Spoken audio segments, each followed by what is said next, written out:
All right, so we'll begin today. I'm Arvind Panagariya. I used to be this also director of the Raj Center. Currently, Ruchir Agarwal is the director of Raj Center, but he had a prior engagement in London, so he's not here. I'm in his place, so I'm starting first in his place, and then I will start as the author of the book. So, first of all, I want to express my deep gratitude to Dr. Indermit Gill, the chief economist and senior vice president of the World Bank, senior vice president for development economics. This is a very prestigious position which has been held by economists such as Larry Summers and Kruger. So my great pleasure, Inder, to welcome you to Columbia University. And again, thank you for agreeing to preside over this event. Inder became the chief economist and senior vice president development economics in September 2022, 2 years ago. Before that, he served as the World Bank's vice president for equitable growth, finance, and institutions, where he helped shape the bank's response to the extraordinary series of shocks that have hit development economics since 2020. Between 2016 and 2021, he was a professor of public policy at Duke University and a non-resident senior fellow at Brookings Institution's Global Economy and Development Program. In 2009, Inder also led the World Development Report on Economic Geography, which was incredibly influential. His work includes introducing the concept of the middle income trap to describe how countries stagnate after reaching a certain income level. He has published extensively on key policy issues facing developing countries, including sovereign debt, debt vulnerabilities, green growth and natural resource wealth, labor markets, and poverty and inequality. He has also taught at Georgetown University and the University of Chicago. He holds a PhD in economics from the University of Chicago. So, Inder will be presiding over the session today, and I will be doing some of it, introducing of the book and all. So, Inder. So thank you, Arvind. Thank you very, very much for asking me to be here. I think this is on, right? Yeah. So actually, it's an honor for me to be here at the launch of this book.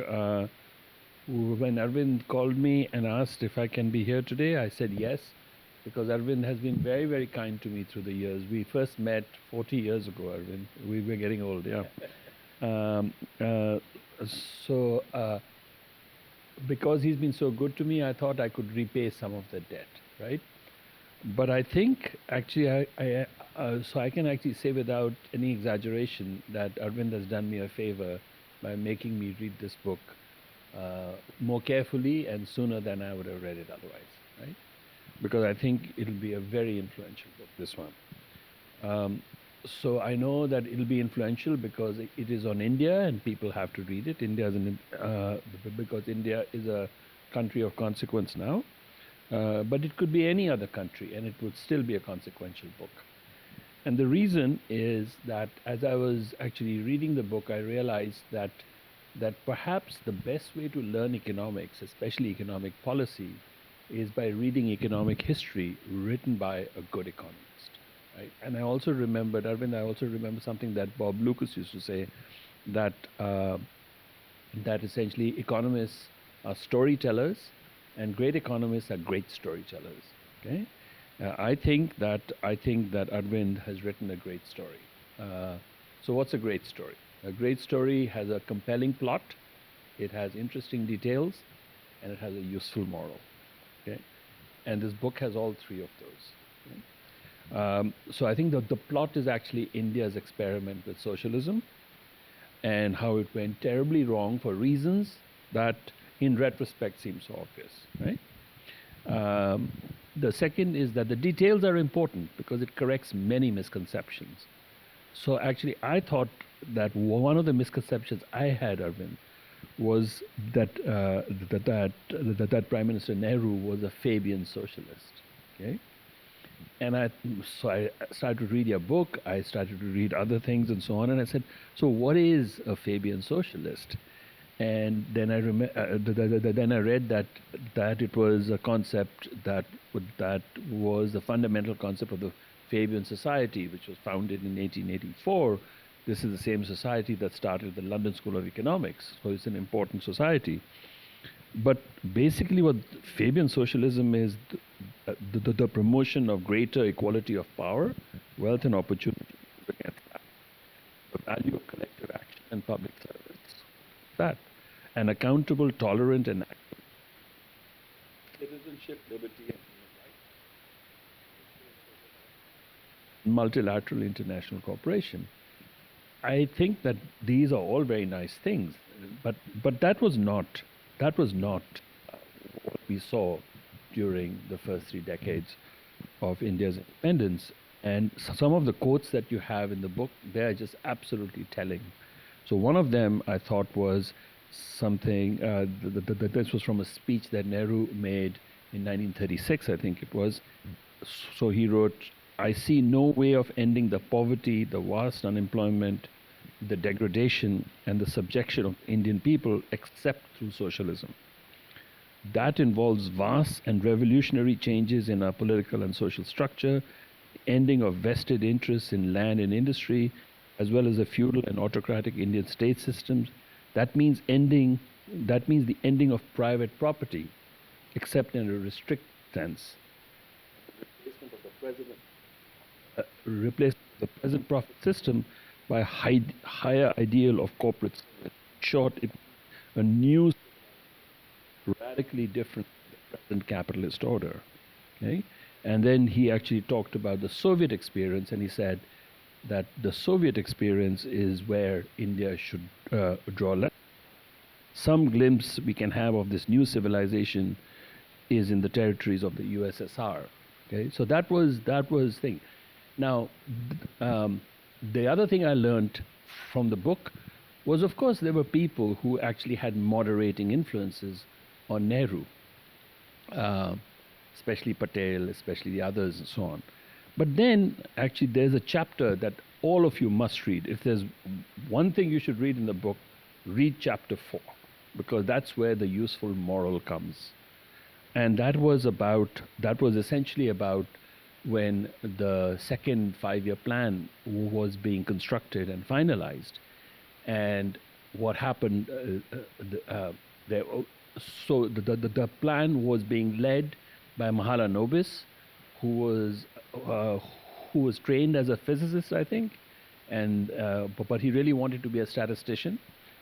So what he needed was, because he had come up with this draft plan framework, he needed the approval of economists. So there was an economic panel of the top leading folks who were working on these issues.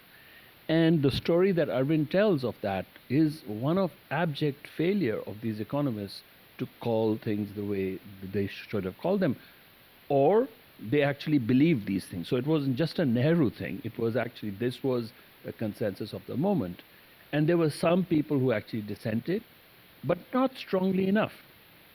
The story that Arvind tells is that even foreign economists who had come, they actually came and they essentially endorsed this view, which ended up having disastrous consequences. The only person who actually ended up being clear about the weaknesses of this approach, about the faults of this approach, was Milton Friedman. And Arvind points out that Milton Friedman had not been called by the Indian government. He was in fact sent by the Eisenhower administration. And because his views were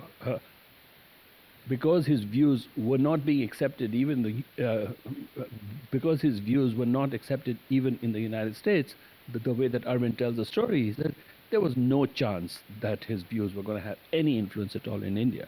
Okay, but I think that the reason why I think that chapter is so important, Arvind, is that has lessons not just for Indians. Of course, it has lessons for India, but it has lessons for all of us about how you should, you know, speak your mind, speak your conscience, and you have stories over there about how the business leaders also basically went along. You know, everybody went along, and it resulted in so much loss in terms of the well-being of so many poor people in India and so on.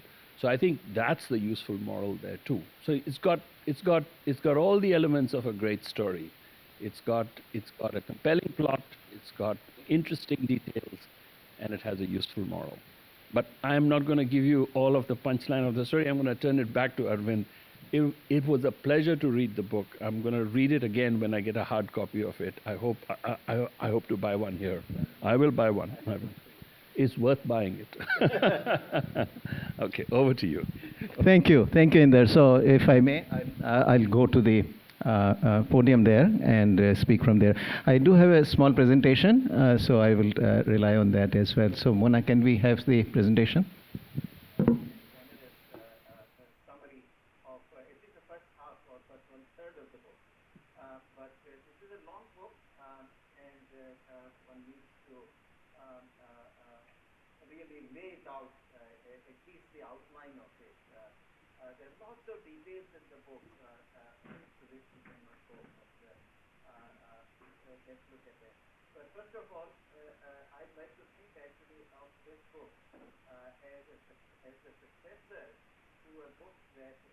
Professor Bhagwati and Padma Desai, his wife, authored in 1970. It was called India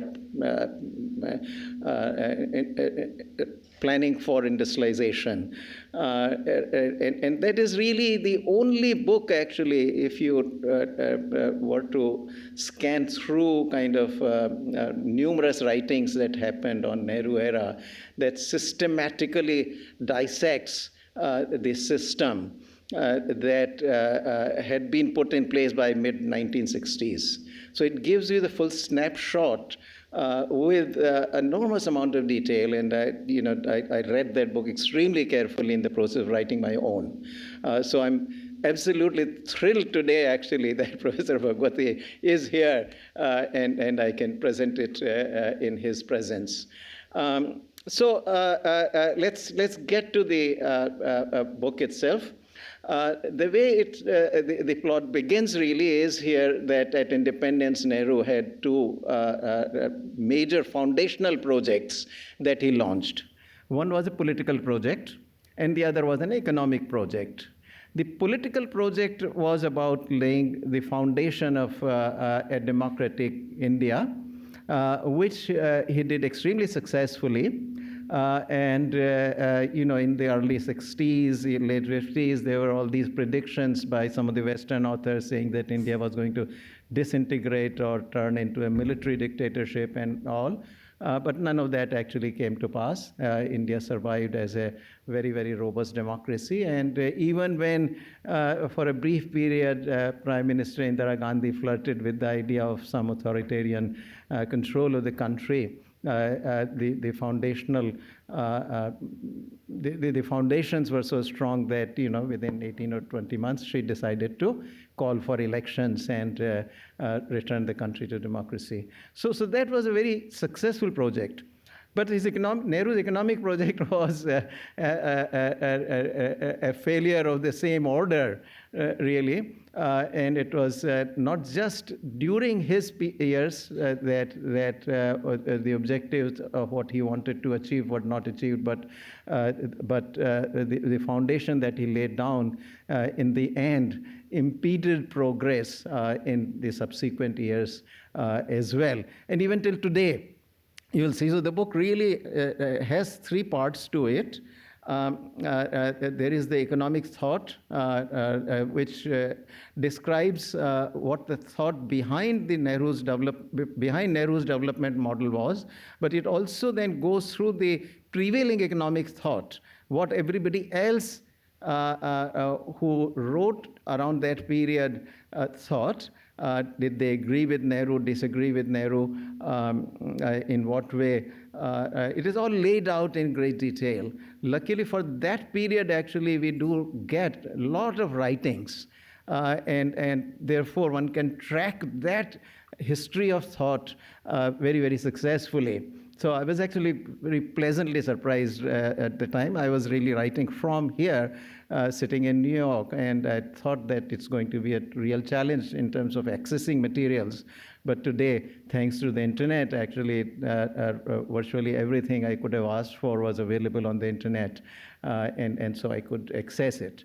Then the book also tells about the economic history that unfolded. And that is about how the various pieces of Nehru's thinking, which I call the Nehru development model, came together to give rise to an economic system that turned out to be the undoing of Nehru's objectives. And then there is a third part to the book. So the economic thought is the first part, economic history is the second part. The third part is about the lasting impact. And here, basic theme, and this is a theme that runs through the book, which is that, those about 15 to 17 years of Nehru, in effect, placed India on a deterministic path from which any serious deviation or retreat was simply not going to happen that easily. Any attempts to undo the socialist policies were destined to fail, as they did. So I also talk about various points in history when the opportunities for a change arise, but they fail. In the end, in each of there are at least 3 such major episodes that occur, and in each of these episodes, socialism scores a victory over a somewhat more conservative view of the economy. And it is in this sense that India remained on a deterministic path. And even when the real change does happen in 1991, that change is relatively limited. It's not of the order that China could achieve under Deng Xiaoping in a relatively short period of time. And this is where I also draw a distinction that that India was operating within a democratic system, so it was the marriage of socialism and democracy which really hurt India. In the sense that while democracy in itself was the most desirable institution to have, putting socialism with it actually created a very difficult combination because the change within the democratic setup, once the socialist thought had actually taken root, was an extremely difficult thing to happen. And this is the theme that runs through the book. So this is the book. There are 2 versions of it. One is published in the Indian subcontinent under the title The Nehru Development Model. This is by Penguin Random House, India. And here, as you may have seen outside, the title is The Nehru-Era Economics, History and Thought and Their Lasting Impact. Here it is brought out by the Oxford University Press, New York. All right, so the economic thought. First, I want to start by tracing. So I'm going to take a good 45 minutes or so to lay out the contents of the book for you. So first, I start out by looking at Nehru's own economic thought, and the starting point really is that there is a common belief that Nehru was an early convert to Fabian socialism, and that impression is picked up from his autobiography, where he just has a half a sentence saying that, when I was at Inner Temple in London, it was easy. I could pass my exams pretty fast with not great distinction nor with ignominy, but that left me a lot of time, so I spent my time reading here and there, being attracted to Fabian socialists. So that's that half line kind of he mentions, and that has been kind of seen and interpreted by many subsequent observers that he was already basically a convert to Fabian socialism. Turns out that actually that is not the case. I read very extensively his biographer, actually, Sarvapalli Gopal, is his main kind of biographer, provides plenty of evidence of that. That initially when the Fabians were very influential at Cambridge, so Gopal went and talked to the people who were Nehru's contemporary, and they hardly remembered Nehru. That is the Fabians.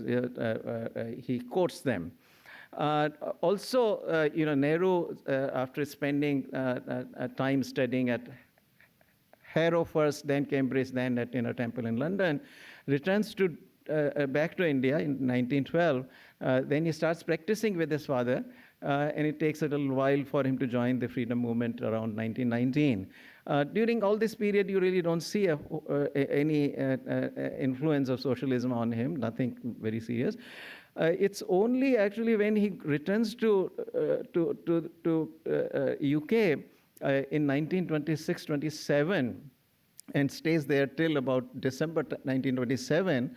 And when he returns via the Soviet Union, so he also spent some time in Soviet Union. But before that, somewhere, I think it was March or February of 1927, there is a major conference in Brussels, Belgium, which is the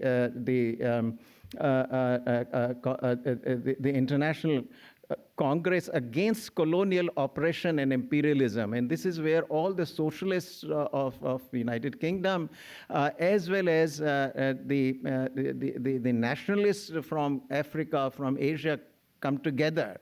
So it's a major operation, and this is where Nehru kind of represents India, or the Indian National Congress, effectively.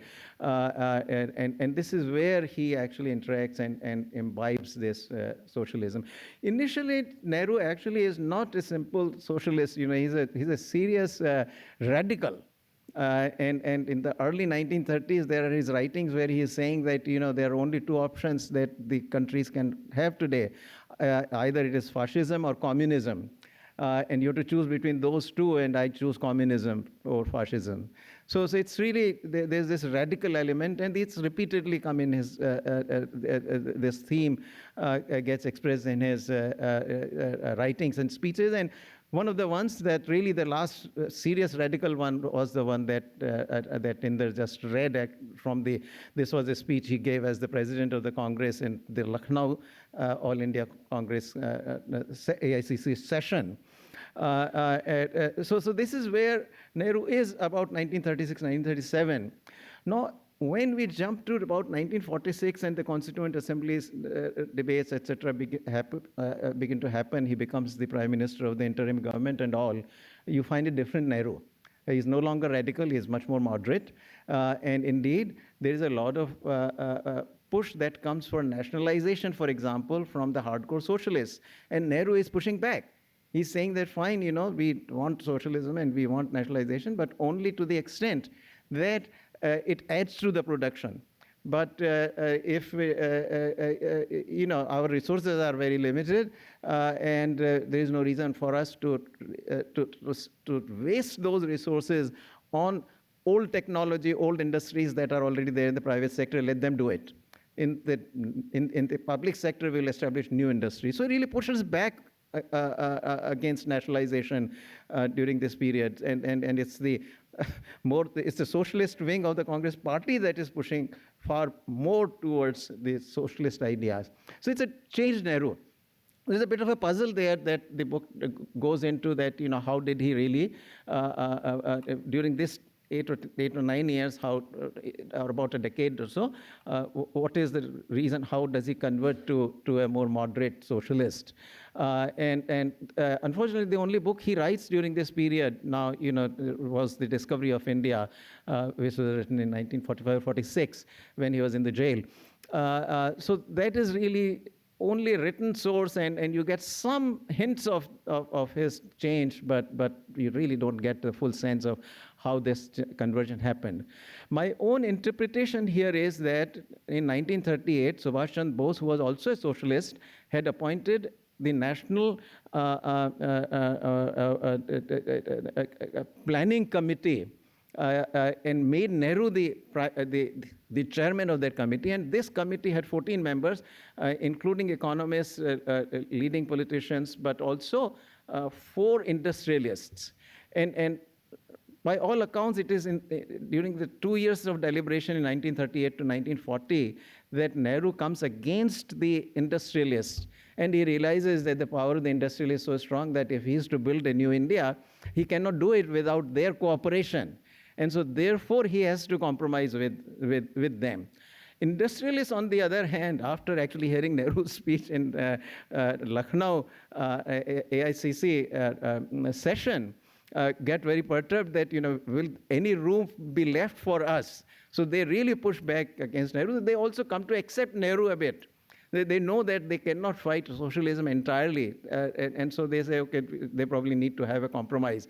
So they try to find a little kind of niche for themselves to operate within what otherwise was going to be a socialist economic system. So it seems, the best interpretation I have, and here also politically there is the counter force from Sardar Patel, presumably, because you also see that that Nehru's moderation is more while Sardar Patel lives, but after Sardar Patel kind of leaves the scene in December 1950, Nehru does return to a bit more of a radical side of socialism. Not of the kind that he had advocated in 1930s, but certainly something that was more radical than what you observe between 1946 to about 1950-51, while Sardar Patel. So Sardar Patel's influence perhaps was also there, the moderating influence. So that is the rough kind of story of Nehru. Now, what is Nehru's own thought in terms of the model of development? First of all, objectives, combating poverty with growth as the instrument, self-sufficiency as defense against imperialism. I come to explain that requires explanation. And the socialistic pattern of society, which means the ownership of of productive resources by the state. Now, very important here that Nehru's self-sufficiency, economists like to interpret this as import substitution and protectionism, etc. That was not Nehru's motivation. Nehru very firmly believed that capitalism by nature produces these factories. Factories require raw materials and they require a market in which to sell finished product. How do you do that? Well, you conquer other countries, use them as sources of raw materials and also as markets for the finished product. And what facilitates that process of importing the raw materials and exporting the finished products is international trade. So in Nehru's thinking, international trade effectively is the instrument of imperialism. And if you want to combat imperialism, you got to simply not engage in international trade. So he's very explicit in his writing saying that, we don't want to be victims of imperialism anymore, nor do we want to have imperialistic tendencies ourselves. And therefore, we want self-sufficiency. So it's very different interpretation. And at least during the era during which India had sufficient foreign exchange, which it had accumulated through the balance of payments surpluses during the Second World War, the policy is generally liberal. The licensing system, import licensing system, which was put in place during the Second World War, continues to be in place, but these import licenses are very liberally issued because foreign exchange is plentiful.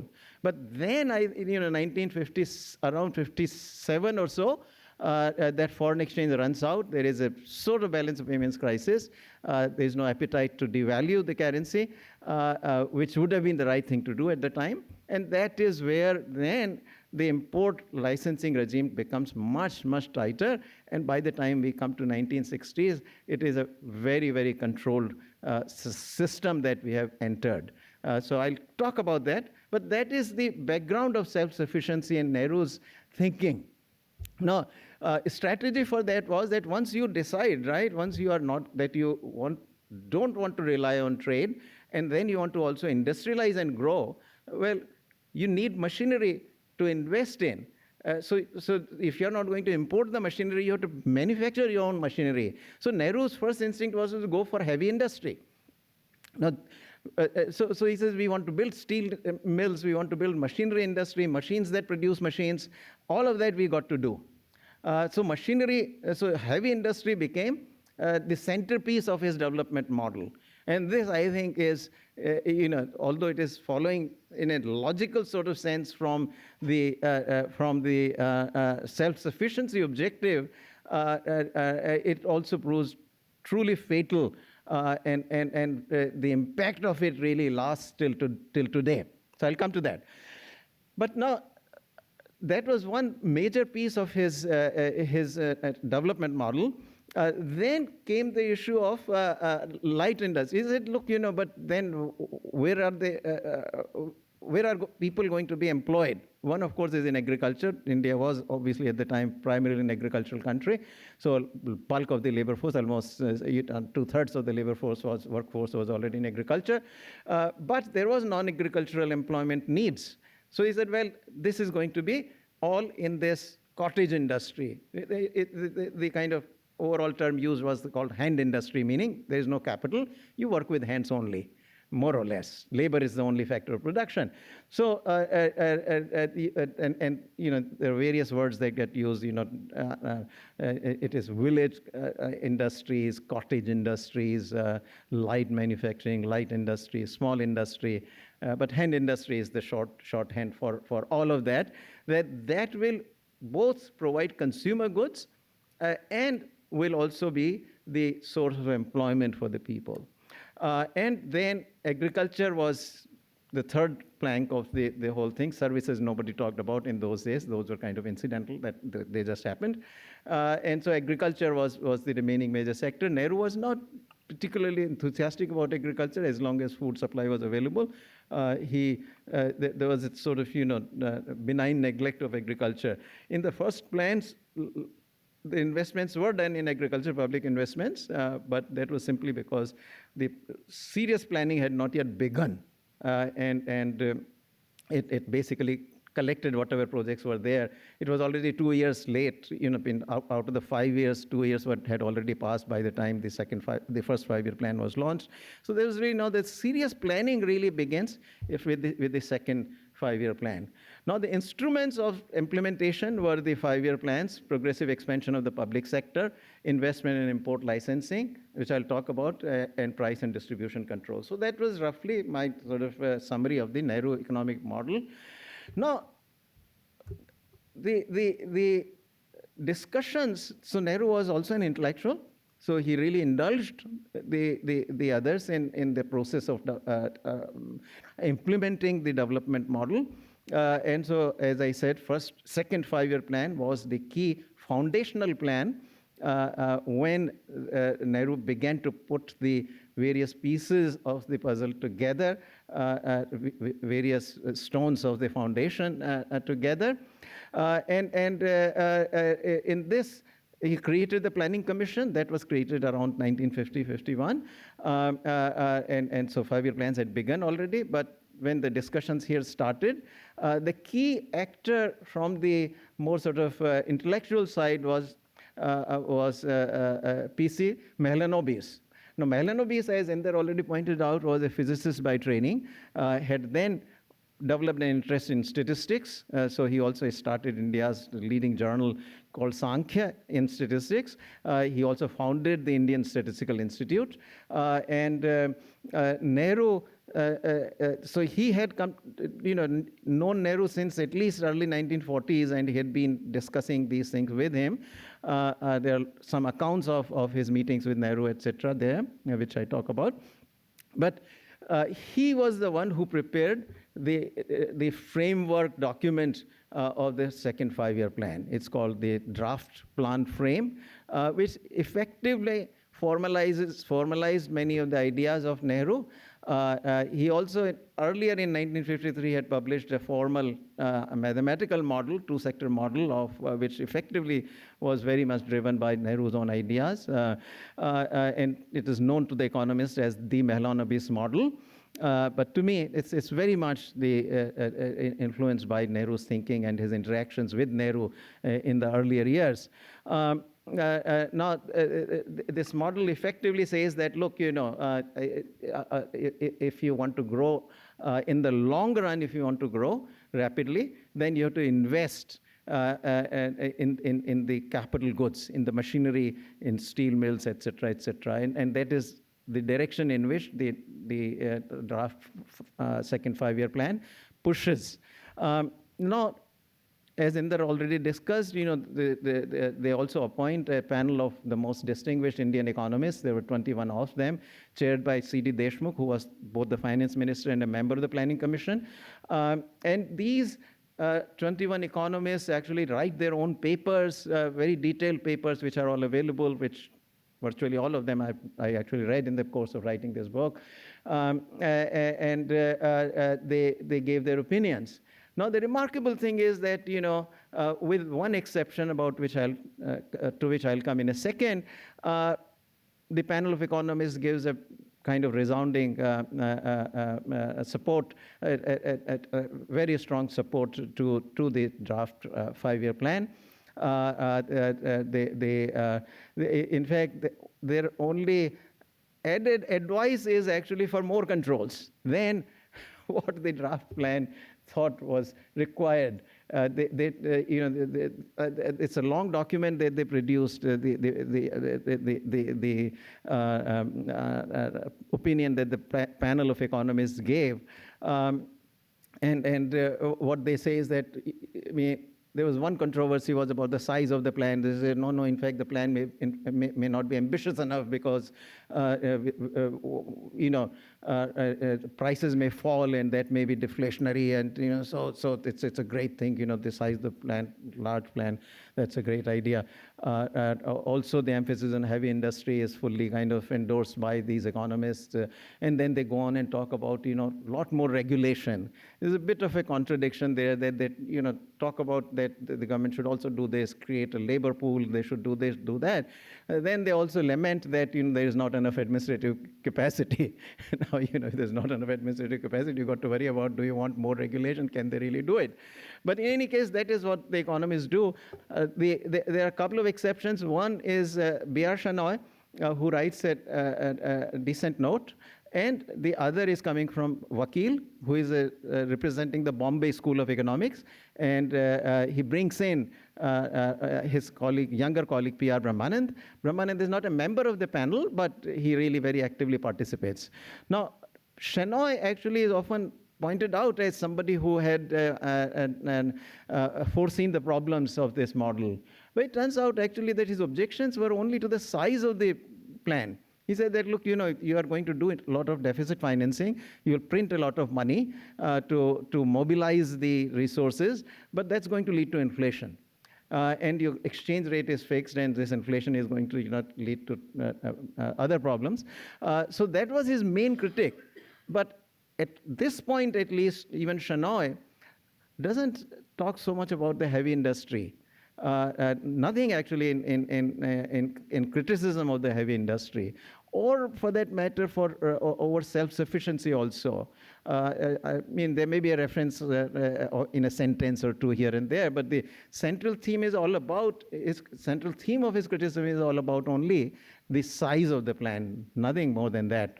Then Brahmanand and Vakil and Brahmanand, they talk a bit, they, I think, are coming a little closer to saying that, look, don't do heavy industry in general, do only the agricultural machinery and make agriculture the centerpiece of the plan. And within that, then they also talk a little bit about the importance of exports, importance of better labor laws, etc.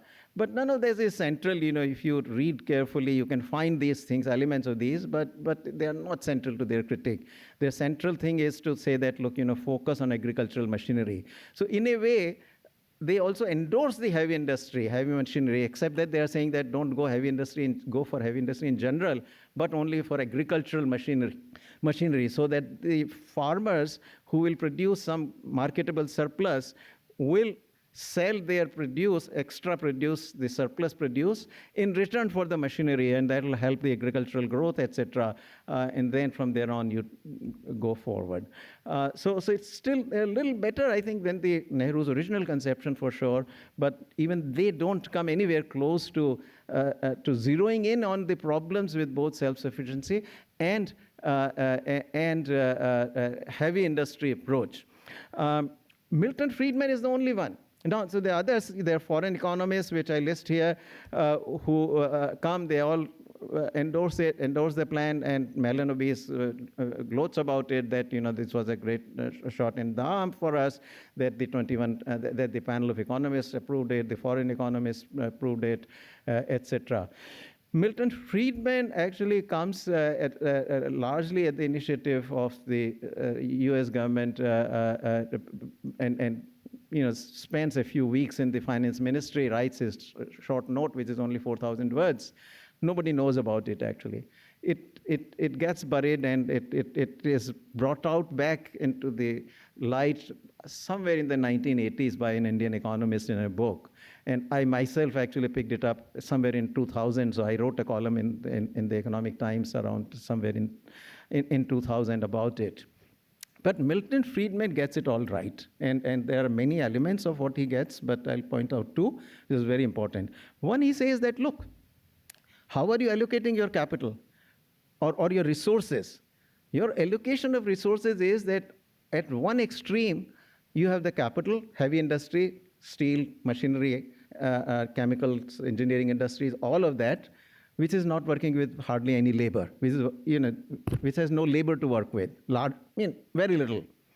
So capital is here working with hardly any labor, and then you have this mass of workers in this cottage or hand industry, the cottage industry, the village industry, the household industry. That labor has no capital to work with. This is the worst allocation of resources you can have. That capital working with no labor and labor working with no capital. You need to be somewhere in the middle. You want to spread your capital over a larger volume of labor, and which, of course, has very serious implications, because it's only when labor works with some capital that he acquires skills, and initial skill level, and then as you get richer, more complex machinery becomes feasible, right? Because you then have more capital because you're richer. You invest in more sophisticated machinery, more sophisticated industry. Skill level also rises that way. But in this case, what you did was, the labor had no way of acquiring any skills because there was no capital that they were working with. And here, all of the capital was put into very heavily capital-intensive industries. But even then, capital was so scarce in the country, 7% of a very low level of income, that even when you did 3 steel mills in the second 5-year plan, their scale could not match the scale of the world steel industry. The steel manufacturers in the US and in Europe, so you couldn't compete against those guys. So you couldn't be competitive there in large industry, and you certainly couldn't be competitive in the small industry. On top of that, in trying to protect the small industry, one of the very key industries in which India was very successful, had been very successful prior to independence, the textiles industry. We more or less kind of killed that industry also. How we did that? Because, you come 1948 to 50, about 10 to 11% of the global textile market was being supplied by the Indian textile industry. And in the 1950s, UK and US both exited that industry, so that India had a great prospect of actually replacing, taking that space. But in the end, it was Japan, whose share was roughly the same as India's in around 1948 to 50, which picked up that entire space. Because we refused to allow the domestic textile industry to expand, and on top, actually, impose heavy excise duties on this textiles industry, so that the small little guys who had no capital to work with, who also were in the textile industry, could compete against this organized sector industry. So we really, an industry that had been very successful effectively got scuttled. And then, of course, also the labor laws that were framed gave such a large play to the labor force that at the end of the day, a lot of strikes happened, et cetera, et cetera. The textile industry eventually got practically kind of wiped out by the policies, which largely had the grounding in this socialist form. Now, in terms of ideas, then there was also a forum for free enterprise. These were the people who talked more about free enterprise.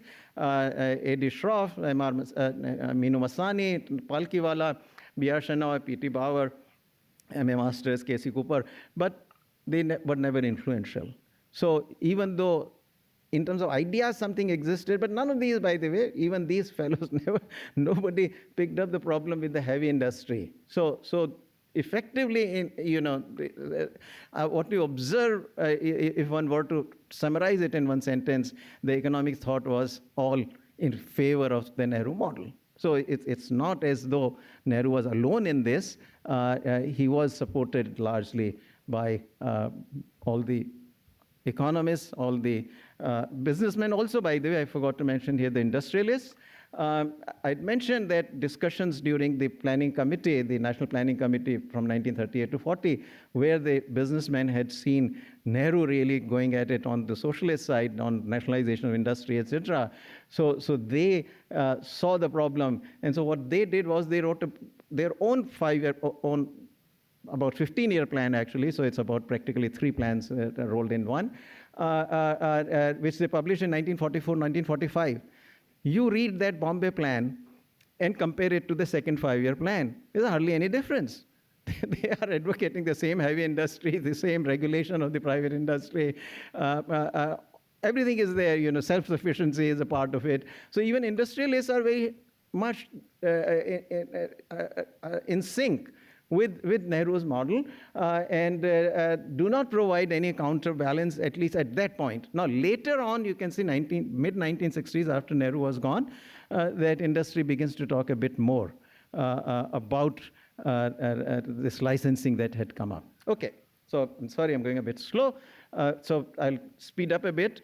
Now, in the implementation, it ends up being a hugely administrative economic system, an administered economic system, because market is not going to lead any entrepreneur to invest in heavy industry largely, because labor is your abundant factor.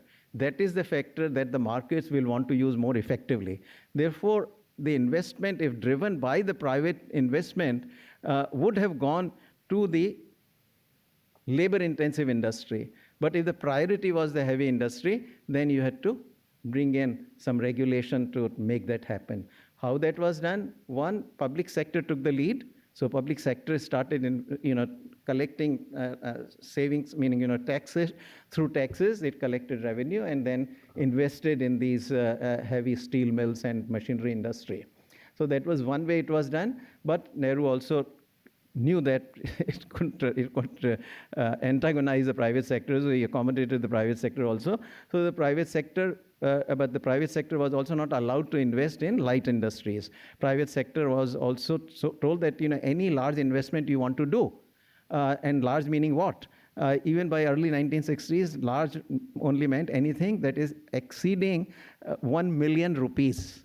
Any investment in machinery, land, and plant that is more than 1 million rupees, which is like at that exchange rate, if you convert something of the order of $250,000, only $250,000. Any investment exceeding that required a license. You had to get the license. So if it was a light industry, license will not be given in the first place, so don't even apply for it. Heavy industry is only where license will be given. So investment licensing started that way. So you had to create a whole machinery of administration where that investment licenses had to be applied for and obtained from the government. Alongside also, as I mentioned, by 1957, balance of payments crisis, roughly, you could call it a crisis. You ran out of foreign exchange reserves, basically. So the government introduced a very tough, very tight foreign exchange control. Now, the foreign exchange control, the moment you do that, You have to allocate foreign exchange, whatever limited foreign exchange you've got, you have to allocate it. So the consumer goods imports were completely more or less banned, except food, etc. That's essential commodities. But other than that, no consumer goods licenses they were banned, basically imports of consumer goods. But for machinery and raw materials, intermediate inputs, etc., you had to now allocate to the enterprise level that foreign exchange. So you need a whole machinery where the finance ministry draws up every 6 months draws up a plan that during this 6 months I've got this much foreign exchange, and now I'm going to give this much to this sector, this much to that sector, this much to that sector, and then from the sector it has to be given to the individual enterprises. So there's a whole complicated machinery for the allocation of foreign exchange. At the same time, you have to also get the import license. So if you're importing machine, then you have to apply for an import license for the machine, which can take easily 1 to 2 years, anything between those limits.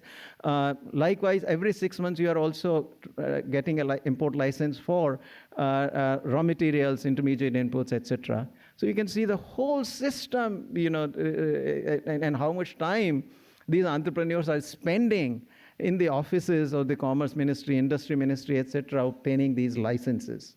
So that, and of course, that also generates a whole lot of corruption.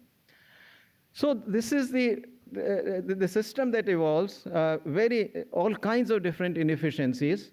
The book documents some of that because efficiency plays almost zero role. Now you start out with the planning commission setting out product-specific targets.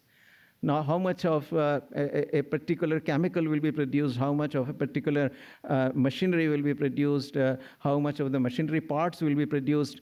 But how does the Planning Commission know what it should, what is the efficiency exercise, whether I should invest in this or that?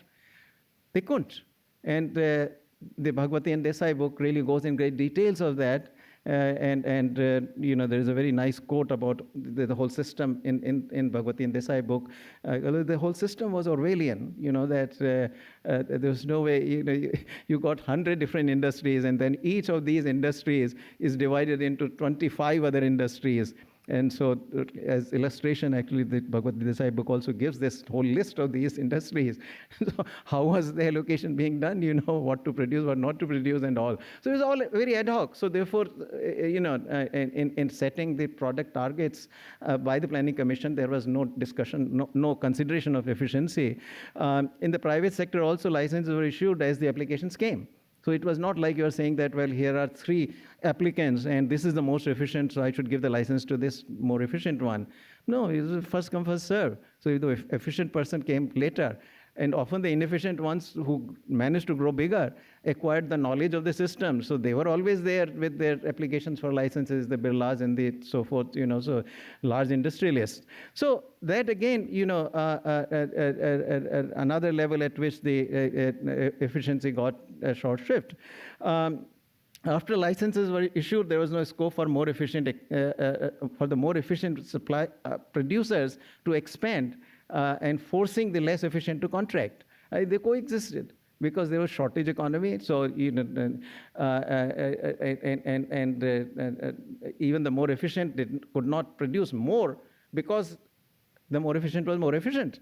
You needed a license to expand your output because your license also restricted your output.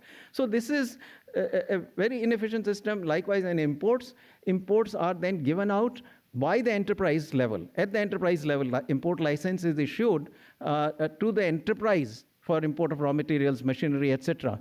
Now you can imagine, even the import system is so inefficient. Any economies of scale that you can have where a retailer goes in or a wholesaler goes in and imports everything and then sells it domestically to the retailers, and retailers sell it to the actual users. In this case, every actual user was having to get his or her own license, get his or her own foreign exchange, and then go to the market, find where the seller of this product is, and that single order had to be then given out for import. So obviously, you are getting a very costly way of importing these products. So all kinds of inefficiencies. I'll move forward with that. So this is where the system comes through. Outcomes are low growth, slow growth of industry. The share of agriculture in the workforce remains unchanged between 1951 and 71. So no, usually economic development involves transformation with workers moving out of agriculture into industry and services. None of that happened. Almost, 2/3 of the workforce in 1951 was in agriculture, and 1971 census comes along. About the same percentage roughly remains in agriculture. So that transition never happened. No reduction in poverty happened.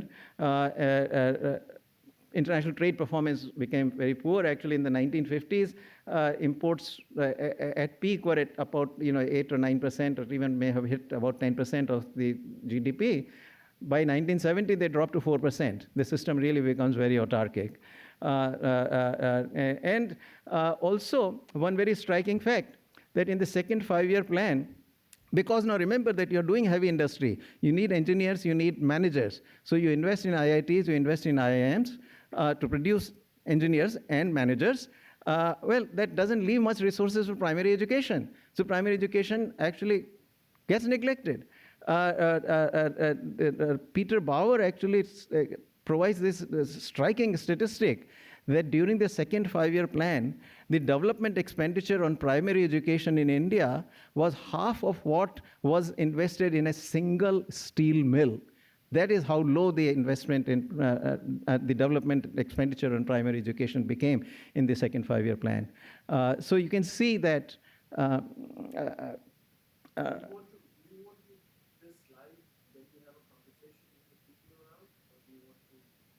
let me just, I think another 10 minutes I can conclude it. Yeah, I'll conclude it. So this is where the system ends up. So there are some slides here which give you the numbers.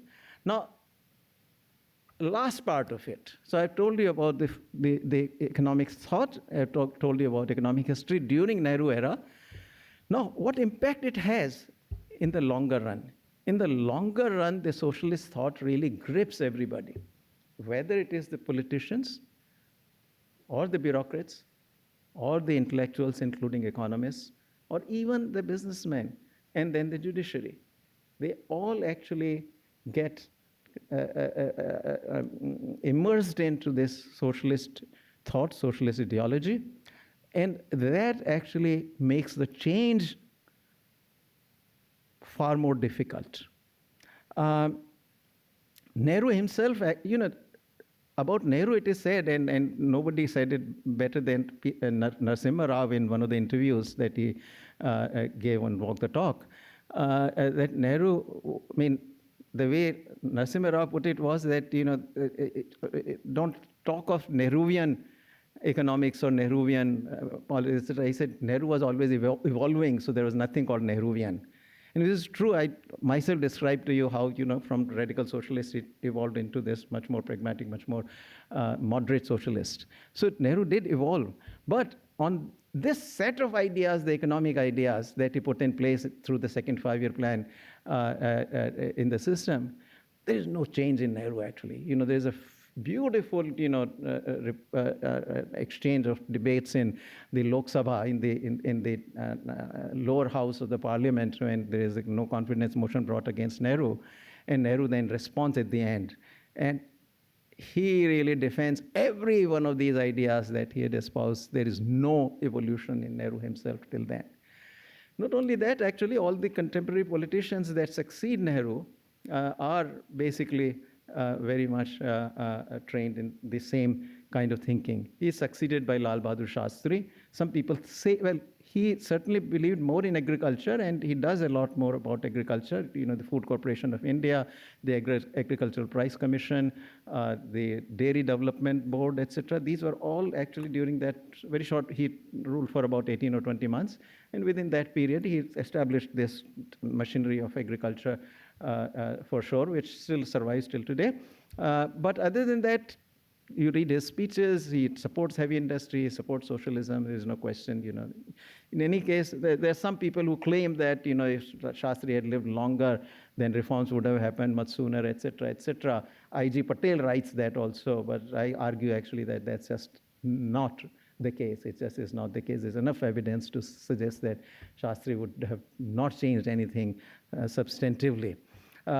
Then the succession happens, and Indira Gandhi, Mr. Shastri dies in January 1966. Indira Gandhi, the daughter of Jawaharlal Nehru, becomes the prime minister.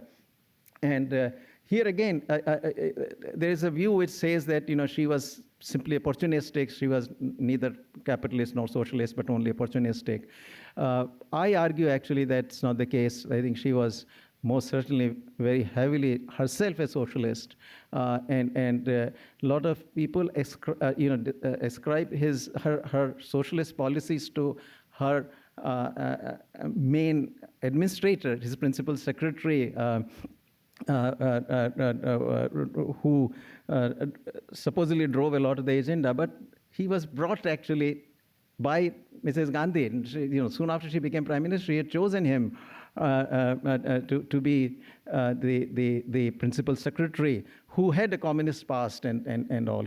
So in any case, Indira Gandhi really turns to very hard socialism, and here the first sort of battle happens between the hard socialism of Indira Gandhi and somewhat more conservative view. So this conservative view was coming from the organizational wing of the Congress party.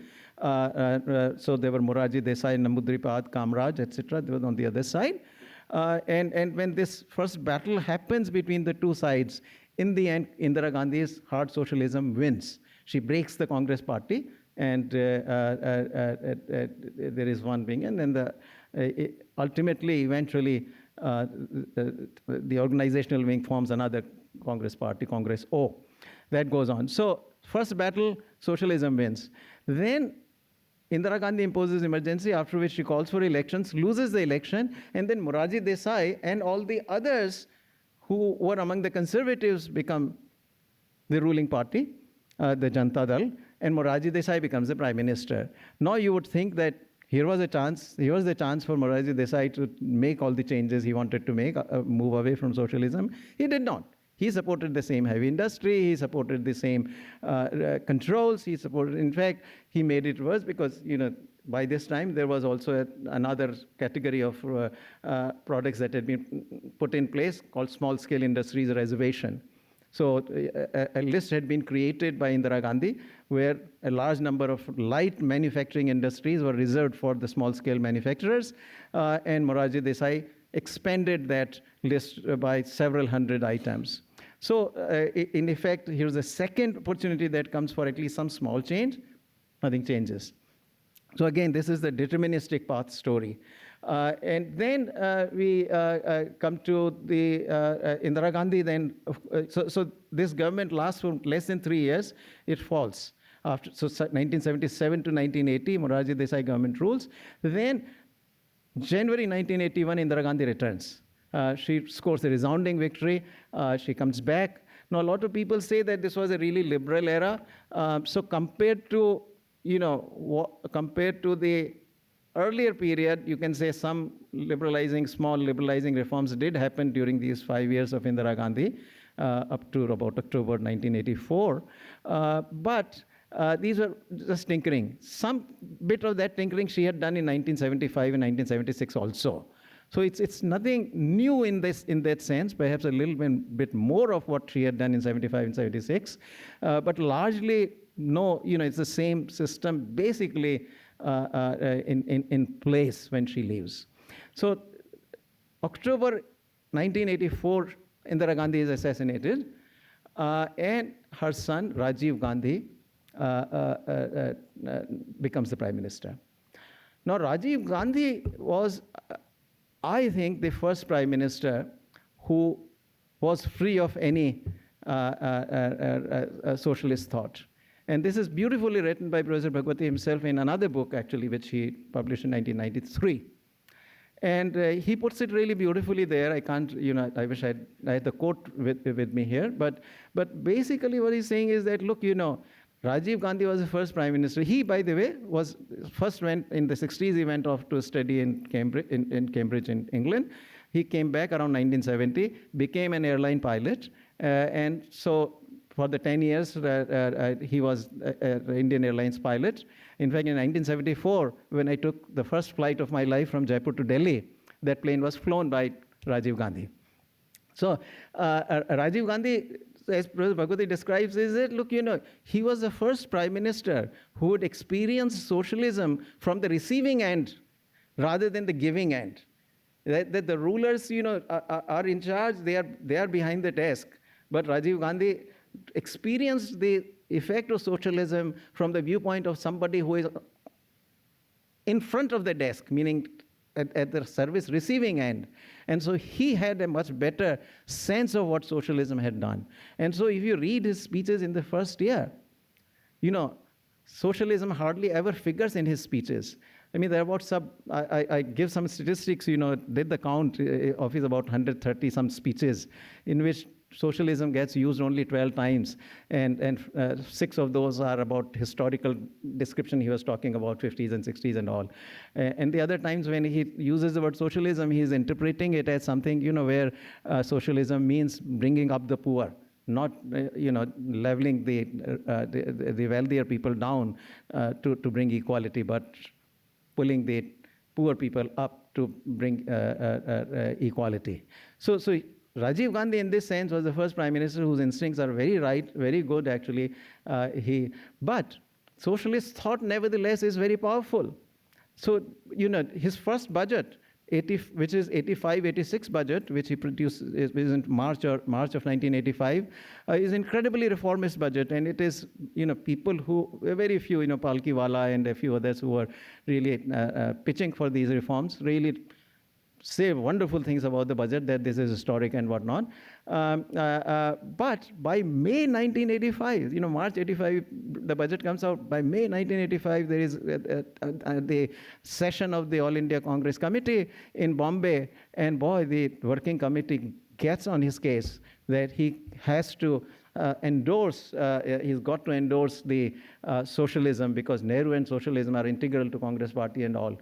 So he's practically forced to actually bring socialism back into his speeches. Although, cleverly he still then goes on redefines the socialism, not in terms of the control of the ownership of the resources, but in terms of bringing the poor up and rather than leveling the rich down. So, but politically, he is completely stonewalled by the senior Congress leaders in the working committee. And bureaucratically, of course, in the planning commission, when he goes and talks about urbanization, building malls, building cities, and things like that, the planning commission crowd really gets onto his case, says that you have no idea what India's problems are. India's problems are they are rural in character, poverty is in rural areas, etc. So what we need is rural development. So once again, this is a third opportunity that comes for correction, but it is scuttled. And then, of course, Rajiv is no savvy politician like eventually Narasimha Rao will be in 1991. So, he makes other political mistakes. The Bofors scandal comes out.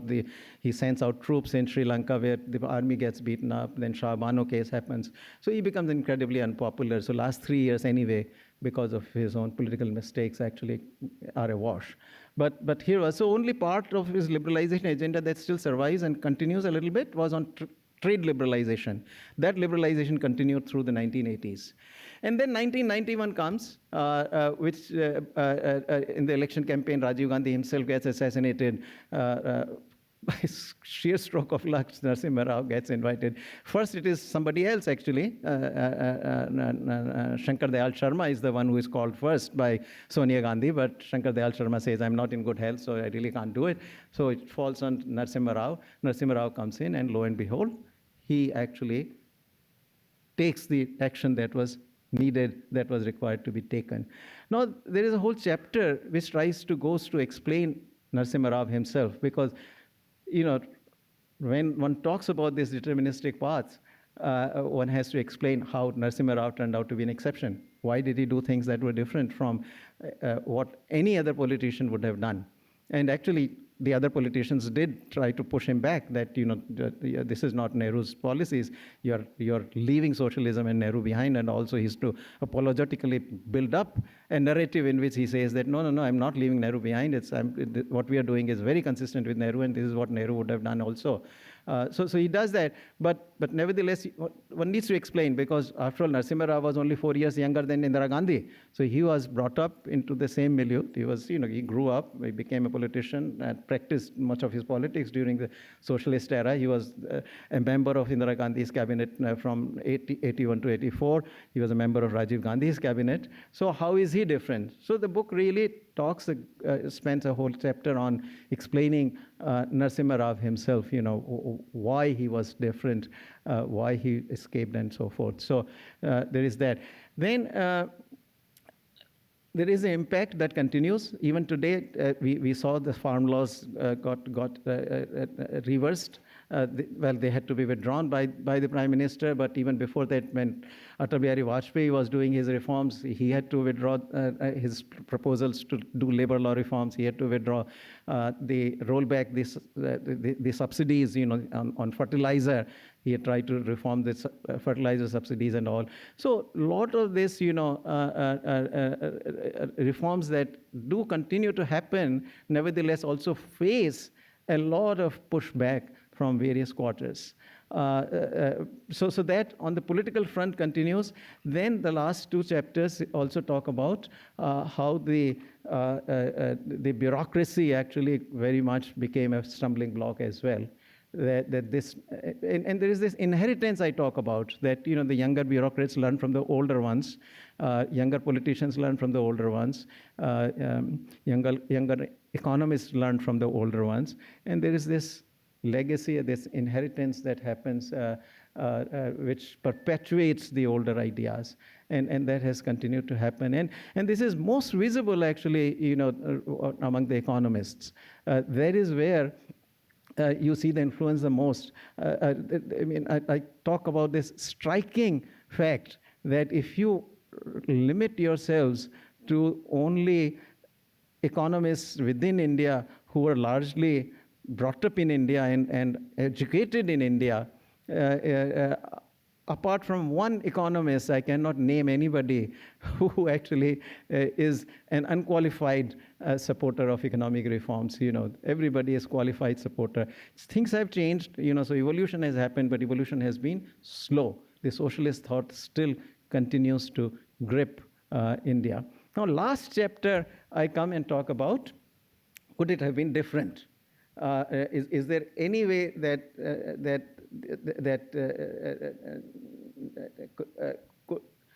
could we have had a different outcome? And my kind of I'm trying to see. Good. Okay. So where I come out is this last chapter speculates that the only way things could have turned out different is if the age profiles of Sardar Patel and Jawaharlal Nehru had been switched, so that Patel was the younger one and Nehru was the older one, in which case Patel would have been, Nehru would have left the scene in December 1950 and Patel would have survived till May 1964. Then I go into the thought of, very little is known of the economic thought of Patel, but just enough to draw at least some conclusions. And so then I think, and certainly he was not a socialist. He believed in private enterprise. So to that extent, the system would have been different. On self-sufficiency, heavy industry, there's not enough to say whether one or the other way, which way he would have gone and all. But certainly he would not have brought in the public sector in such a large way. And would have relied much more heavily on the private sector. That much I think one can say. Now, having written that book and all, about a month ago, I came across this clip of an interview of J.R.D. Tata. So he was the, I think, second successor of the Tata Group. And at a very old age, he was interviewed by this reporter. And I just want to end by playing that clip for you. Agreed with Pandit Nehru. Sure, yeah. When you articulate the present time. Just leadership is not enough. Devoted leadership. if one has to be a leader in such a difficult environment as the Indian one, such a mixed one, there must be total devotion to the deed. Sometimes just devotion is not enough. Jai Prakash, whom I mentioned, was a case in point. He said he was a totally motivated, totally devoted man of high intelligence, but who could make up his mind, for instance, or who was so good a human being that he was prepared always to consider the views of others, including his opponents, beyond the needs of it. He could have been, I think, he could have been a great leader after Jawaharlal. Of course, a great leader, the kind of leader we needed and got at the time was Vallabhbhai. I often say to myself, suppose that Vallabhbhai had been the young man and Nehru had been the older man, and Vallabhbhai would have become the Prime Minister of India. Certainly in the economic plan, there would have been a totally different situation than the one that exists today. You frequently disagreed with Pandit Nehru. When you articulated or shared those disagreements, what was his response? I tried. He liked me, I loved him, admired him. But when you, on this kind of thing, economics, of which he knew very little, in my opinion, and certainly on socialism and how socialism could be established without the loss of economic freedom for the majority of the people. Anyway, I'm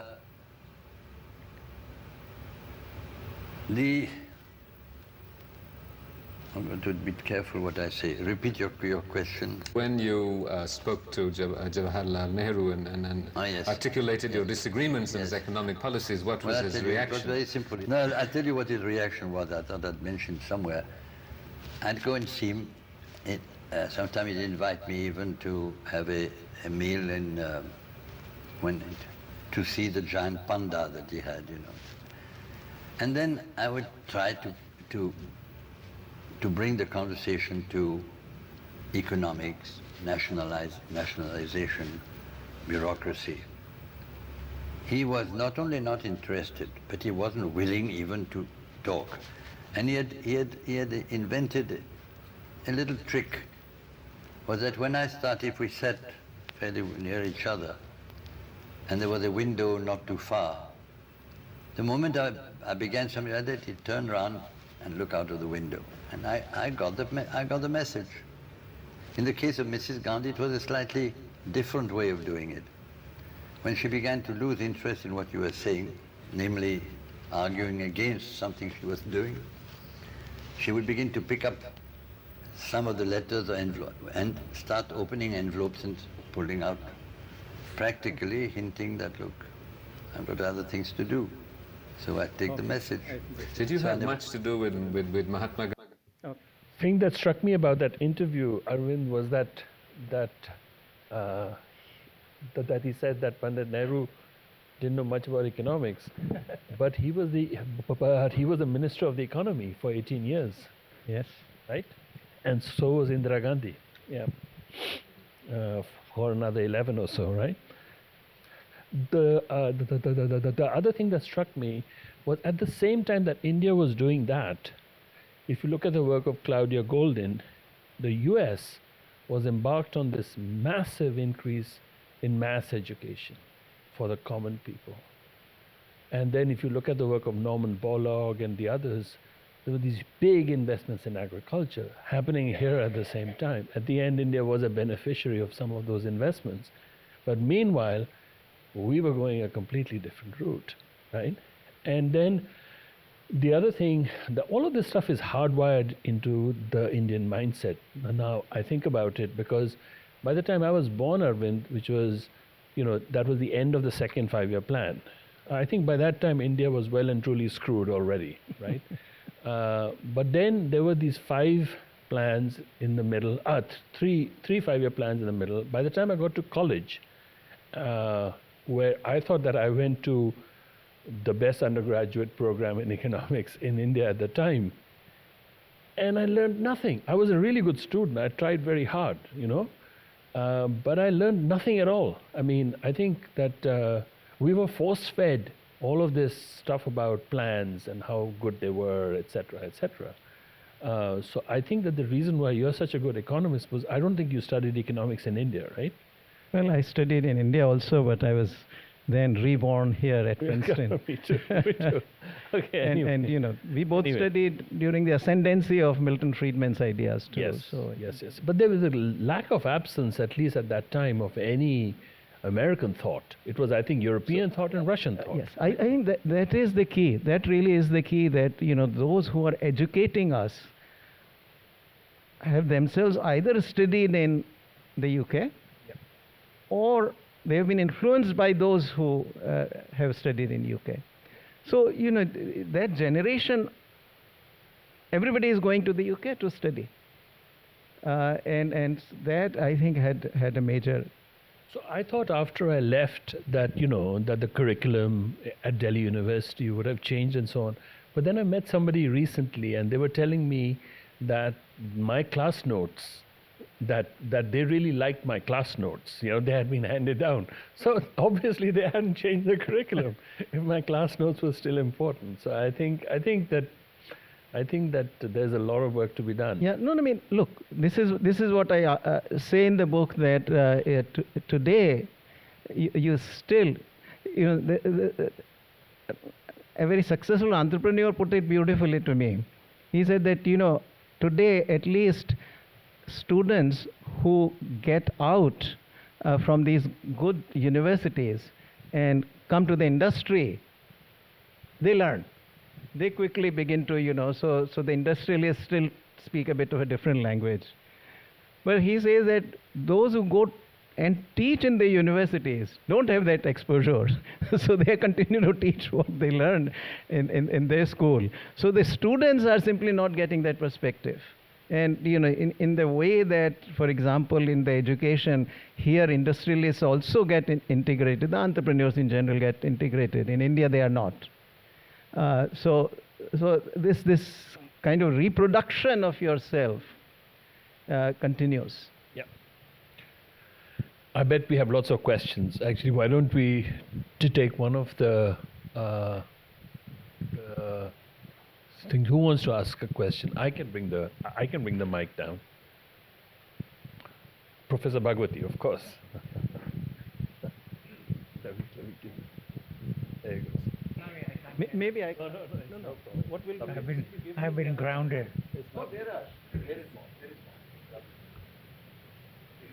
There's very little for me to add, but I would just give one anecdote, which will fit into what you were saying at the end, and that has to do with the role of foreign advisors in India, and one of them was. In fact, he came, and I had to work with him because I was with the Planning Commission, and he just treated me like I was some sort of research assistant that made me do all kinds of things and so on. But anyway, the point was, I think we mentioned many politicians who actually went ahead and did things.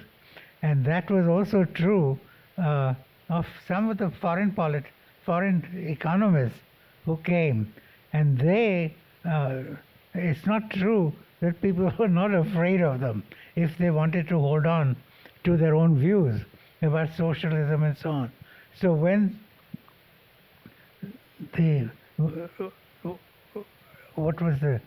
Joan Robinson, she was a very famous economist and had taught most of us. We all gave 1 guinea to get taught by her. So we used to go to her home, and then every time, she was looked like a grandmother, but she was tough as nails. And anytime when gave something, wrote something, she would say BALLS. So I thought that was a polite way of saying I don't agree. So I soon learned that that was not something to be repeated. But anyway, we all went to Joan Robinson, and she was the great big person at that time. So when she came to India later on, when I had returned home, she was actually going ahead and telling people that I had given a party for a psephologist called David Butler. Psephologists are people who, who do, what should I, you should be able to say. so when he came, we had to take care of her. And she was very much against all socialist ideas and so on. So then she went away, and she was telling everybody that Jagdish had arranged for this particular,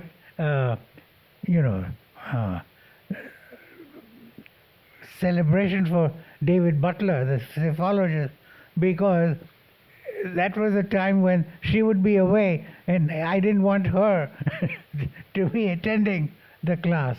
Now, it was absolutely absurd. But to follow through, what happened was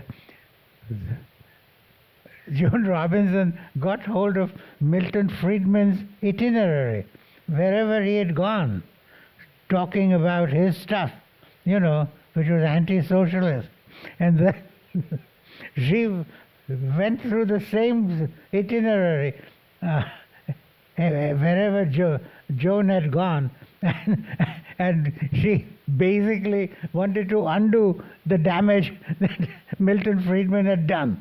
Wow. Wow. That is an interesting And she was story. very, she was very committed to socialist thought, and she really thought India was going to be converted to socialism because Milton Friedman had been around the Yes. India. Wow. And of course it didn't happen that way.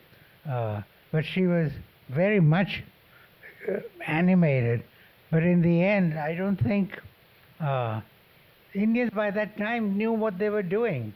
We didn't really care whether Joan Robinson thought something or somebody else thought something. I mean, we were masters of our own destiny, for what it's worth. And so I think it just was very funny what Joan thought about this. So I should add one particular thing, which is about my friend. I'm hesitating whether he's not my friend. I don't think so. But anyway, so when Joan came to MIT, she hated Solow and Samuelson. For those of you who are economists would know that. And they were sort of great people. And so we had decided who was going to give a party for Joan, because most of us had been through her regimen also in Cambridge, England. So when it came to everybody's turn, we were all forced to take a position, and none of us wanted to argue against Solow and Samuelson, who were great economists, and we were with them. And so when it came to one professor's turn, and I won't mention him, when it came to his turn, he went into the kitchen to make coffee. And he was also the guy who recently, I think about a month ago or something, there was a news that he had died. And none of us believed it. But then it turned out that he had not died. And his family put out a view saying that he had not died and that he had actually come back. So we were joking about it, saying he didn't want to choose between the two sides in the Middle East, so he decided to die. And then when it was safe, we came back like Jesus Christ. But there are many stories like that which we can tell, and so on. But basically, it is an interesting country for most of these young people to go to. You're And right. I think you should really, you'd enjoy it very much. And we've got a fantastic book now Great book.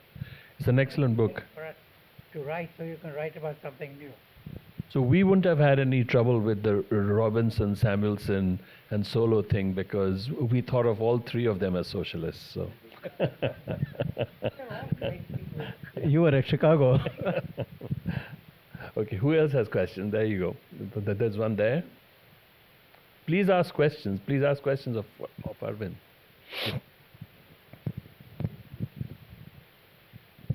So I'm Vishal Mishra from the Computer Science Department here.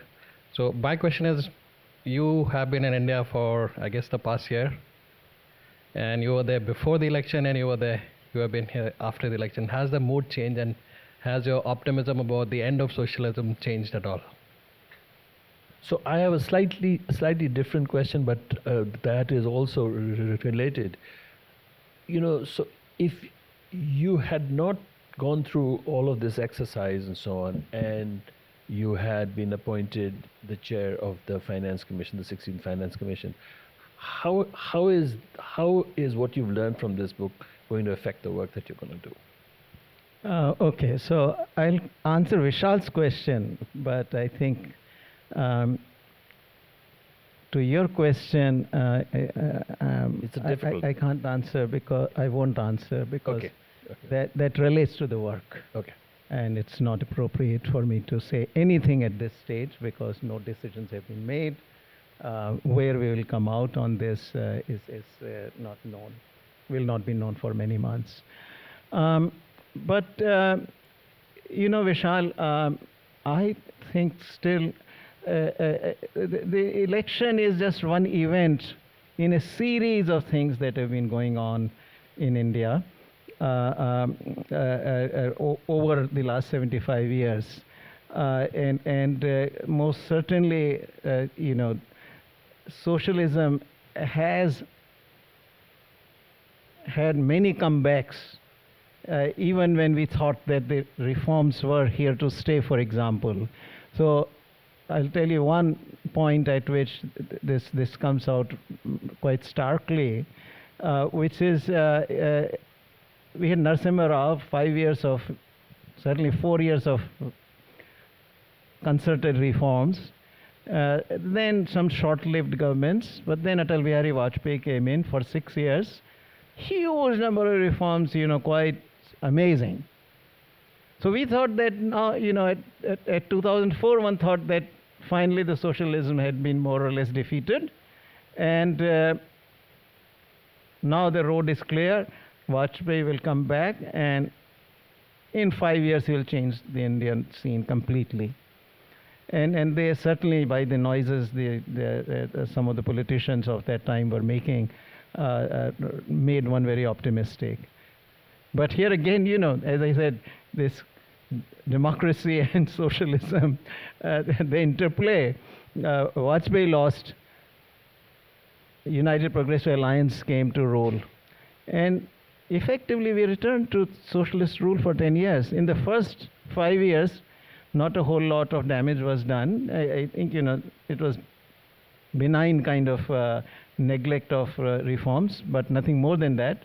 But the second part of the UPA, you got a lot of policies that were very reminiscent of what Indira Gandhi had done in the 1970s.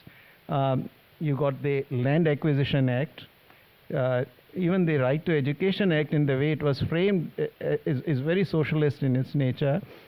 You got retrospective taxation. You got even the Food Security Act, in the way it was done, was very much like that. Then you had all this environmental movement, really became so entrenched, supported by the then government, so that hardly any projects were cleared on the environmental clearances. And so there's a complete paralysis. So once again, the change happened in 2014. and we returned to some of the reforms back. And so that happened again. And now we come to 2024, which is where your question is. And here, this was probably, I mean, you could relate it to the theme of socialism, certainly, because where really, at least in my assessment, I don't usually speak on political issues publicly, but it seems that the ruling side really lost the support of the Dalit vote. That was the key, actually, which was won back by the other side. And that's where in UP, Rajasthan, Haryana, etc., they lost several seats. And that has had its impact now. I think this is where the policy impact happens, that the government in the third term looks more cautious. I mean, I personally believe that we'll return, the government will return to doing some of the reforms. A lot of good work is happening. There's no question to that. I think, in terms of building of the infrastructure, it's happening at breakneck speed, especially the digital side of it is being really ramped up, but also the roads, railways, civil aviation, the projects that have been launched are just enormous. On the policy front, it is more on some of the social agenda that still is being, very much has been put on the table. On the economic reform side, I think we still need to get back. I would say that I think it's good for a democracy to have a credible opposition, and so the way I see it, Arvind, I think that India has done well when you have a good balance between the two parties, between the left and the right. So during Vajpayee's time, again, lots of progress, good ideas. There was a balance. At a time when there wasn't that balance, especially the period that you mentioned over here, it wasn't a good time for India. So I think it's good to have this balance between the two parties. So actually, yeah. Who wants to go next? Professor, very much looking forward to reading the book. Akshay here from India. I just thought like maybe one of the parallels that would love to get your thoughts on, which was just in my mind, is if we have heavy industries and steel mills in Nehru's times, would you potentially draw a parallel to investment in silicon fabs as one of the key priorities of the government?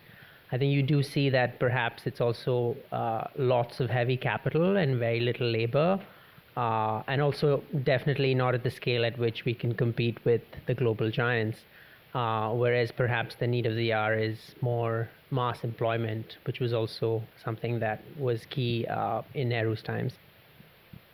Great question, Akshay. Very, very good.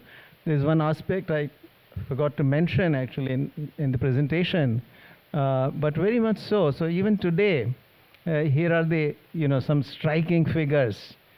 You still have 45% of the workforce in agriculture, another 40 to 45% in very small enterprises, about 40% in enterprises that have less than 10 workers, and 45% in enterprises with less than 20 workers.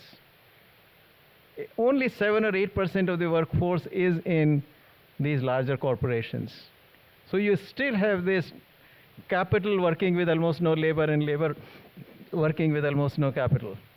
And not only that, now we also have some skilled labor which works with itself also. So that I think legacy really continues, and you can see that the legacy also produces its own vested interests. So it's not just socialism itself, but it is the kind of structure to which socialism gave rise, right? So now you got agriculture, such a large workforce, and micro and small enterprises, such a large workforce. Those are the vote banks. That's where the votes are. So therefore, everybody wants to actually do good to agriculture and wants to do good to these micro and small enterprises.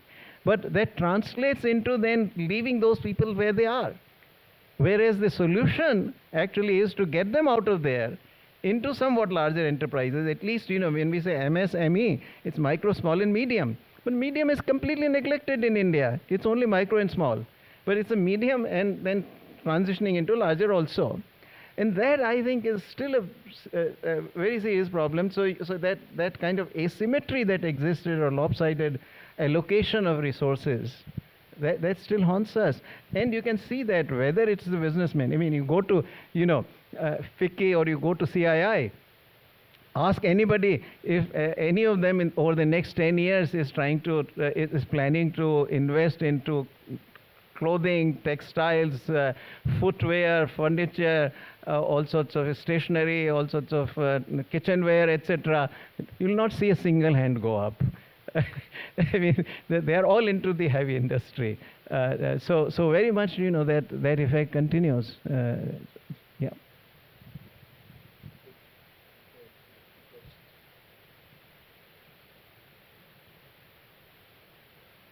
Good. Hello. Thanks for a very interesting talk. I was actually curious about how India's stance on the international stage is related to those to the topics that you discussed. I mean, my impression, and I'm actually struck by the way Modi puts India on the international stage today. I mean, my sense is that his key motivation is actually an economic one. He's very careful to take sides when it comes to Ukraine and Russia, when it comes to the Middle East. My sense is that he aims to leave all economic options. I don't feel like it's driven by ideology, siding with the democratic axis in the world or siding with an alternative axis, but it's mostly about keeping all the economic options open, keeping the free enterprise open. So do you think that that's a sign that India is taking the turn away from this socialist legacy, or is it something that is just an impression from somebody from the outside, but in fact Modi is still driven by the same instincts? No, a lot of truth in what you say. Perhaps one of the biggest change that has happened under Modi is that he really goes where the national interest is. So in this sense, he is very much a pragmatic politician. First question he would ask is, what will serve my country's interest? And rather than grandstanding, I think India has had a long history of grandstanding. He has done away with that very much. So this has also led to then also some of the political equations, the way they have evolved. Clearly, China, who at one time looked like could be a partner in development with India, suddenly opened this border again after more than 50 years, and that also reinforced the move of this. I mean, this government was already moving closer to the United States and Europe, etc. And that movement has been further speeded up. But again, as you said, ultimately it's the national interest that governs the action. And so, for instance, clearly, if Ukraine was, if Russia was selling cheaper oil, India took it under him. Under the old grandstanding policies, perhaps India would not have done that. Yeah. So most certainly so. And he's also very pragmatic. Having been chief minister of his state for 12 years, he also has a very good sense of what the ground reality in India is. So he can't be fooled easily by his bureaucrats or others. He himself understands the people's mind. So he's a very different prime minister in this sense. The other thing that I think that Arvind is right. The part that you speak about grandstanding, Arvind, is like, India used to want to be the leader of the non-aligned movement, and I think that I remember that I saw some story somewhere that there was a proposal, probably mooted by the U.S. and so on, to actually give India a permanent seat on the Security Council back then. And India and Nehru actually refused and said that he didn't want to do this because it wouldn't be fair to the other non-aligned countries, that kind of a thing, He wanted China to be. Yes, yes. That won't happen today. Because you look out for India's interest rather than the interest of the non-aligned movement, which is what you mean by the grandstanding. So, thank you, Professor Panagariya, for coming out with such a nice book. I am so excited to go through this book. I have two questions. My first question is partially covered by Akshay, so I need to paraphrase my first question. If you have a time machine and you go 75 years back, what changes you would recommend to Pandit Nehru to pursue the appropriate economic policy for India? Number one. Number two, why we had to wait till 1991 and for a prime minister like Narasimha Rao to pursue the reforms which should have taken place maybe a couple of decades earlier? Do you think the earlier governments were a little scared, or do you think the stage was set for Mr. Narasimha Rao? I mean, the reforms were gradual in the preceding 20 years or 2 decades, so that Narasimha Rao could pursue it in the right earnest. Thank you.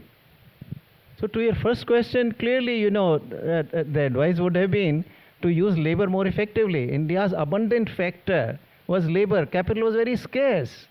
But in industrializing, we only emphasize capital.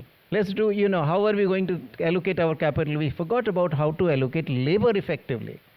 And so that would have led to a very different model. And then, of course, international trade obviously should have been at the forefront, not self-sufficiency. Also, for example, 1957, when the foreign exchange started running out, we should have devalued rupee at the time. See, at the time, because the economy was otherwise doing well, there were no other serious problems, a devaluation would have succeeded. But when we actually did it, and this is Professor Bhagwati's analysis actually later on in 1966, when no other option remained and we had to then under pressure devalue the rupee, that was done in an environment of 2 back-to-back droughts. So there was no chance for, in an agrarian economy, in a drought, and then to devalue, there was no chance of that devaluation succeeding. So devaluation got a very bad name and all. You see, the issue of exchange rate was incredibly important, because if you have a fixed exchange rate and you are expanding the economy, particularly through deficit financing, inflation would happen. Your products will become uncompetitive automatically unless you change the exchange rate. And we were not willing to change the exchange rate. So that also, but in overall terms, the development model should have been centered on the effective use of labor. I think that was the most important thing. Now, to your second question, as I said, once, by 1964, this whole socialist philosophy or ideology, if you want to call it, had become so entrenched that it was inevitable that reforms will take much longer. Now, even actually, don't forget, even when you come to Narasimha Rao, while on the one hand, what he did was absolutely astonishing, and I'm one of the first ones to really say that, and I probably also wrote the first article saying that he should be given Bharat Ratna back in 2013. But at the same time, even Narasimha Rao was not a market economist, right? When the issue of privatization of Air India came during Vajpayee period, Narasimha Rao was very opposed to that. He didn't want it. So, but Narasimha Rao was more complicated and all. He at least, on the other hand, had a better sense that, world is changing. I mean, he had that sense that the world has changed, the world is different today. It's not the world that Nehru confronted, and therefore there was a case for a change. So he, in this sense, was different, but even he did not go far enough, you would say. I mean, after all, 5 or 6 years, 5 years of time was a long enough time for him to make even more changes, as Deng Xiaoping did actually in the Chinese case. So I think in the end, this continuation of the socialist ideology was the reason, It just couldn't have happened. I mean, it's not like leaders didn't want. We did have Rajiv Gandhi, who squarely wanted to do it. But his senior Congress leaders uniformly, completely went against him, and then he was not a politician, so he couldn't really, play them well. Narasimha Rao, on the other hand, was a very seasoned politician, incredibly savvy politician. So the book documents how he handled actually this whole liberalization, because he also experienced a lot of pushback. But he argued his case beautifully. I mean, in the Lok Sabha debates, there's one or two Lok Sabha debates where he argues his case incredibly effectively. So what you need is, a leader who understands that this needs to be done, and that he has the political savvy to actually navigate it. But in Rajiv Gandhi, we had one, meaning that he did want to change it. He understood that, but he didn't. He lacked the political savvy of Narasimha Rao, so it didn't happen earlier. And the other thing is that, so we've just finished a book called The Middle Income Trap. And so you shouldn't read that book before you read this one. But after you finish reading this one, you should read that one too. And that one basically looks at these problems that India faces and so on. They're more common than just India, Arvind. You see the same entrenched ideas in many other countries. And then you sort of look at, you actually look at the results of some of these things, and you see that the median middle income country had a per capita income of about like 17-18% of that of the United States back in 1970. It's still the same today. It is about 17-18%. So they really haven't caught up to the United States at all. So that's the other thing. And then you sort of look again more closely and you say, when do they make these bigger changes and so on? And they make them during crises. So Korea did that. India also sort of had to hit several crises in 1991 and then make a change and so on. That's one thing. The other thing is there's always this obsession about like large firms versus small firms and so on. And that's a very superficial way of making policy, because what you really want to do is exactly what Arvind just said, is which are the firms that are combining labor, capital, and energy resources more efficiently, they should grow. And the ones that are doing it less efficiently should shrink and get out. And that's the efficiency that you want.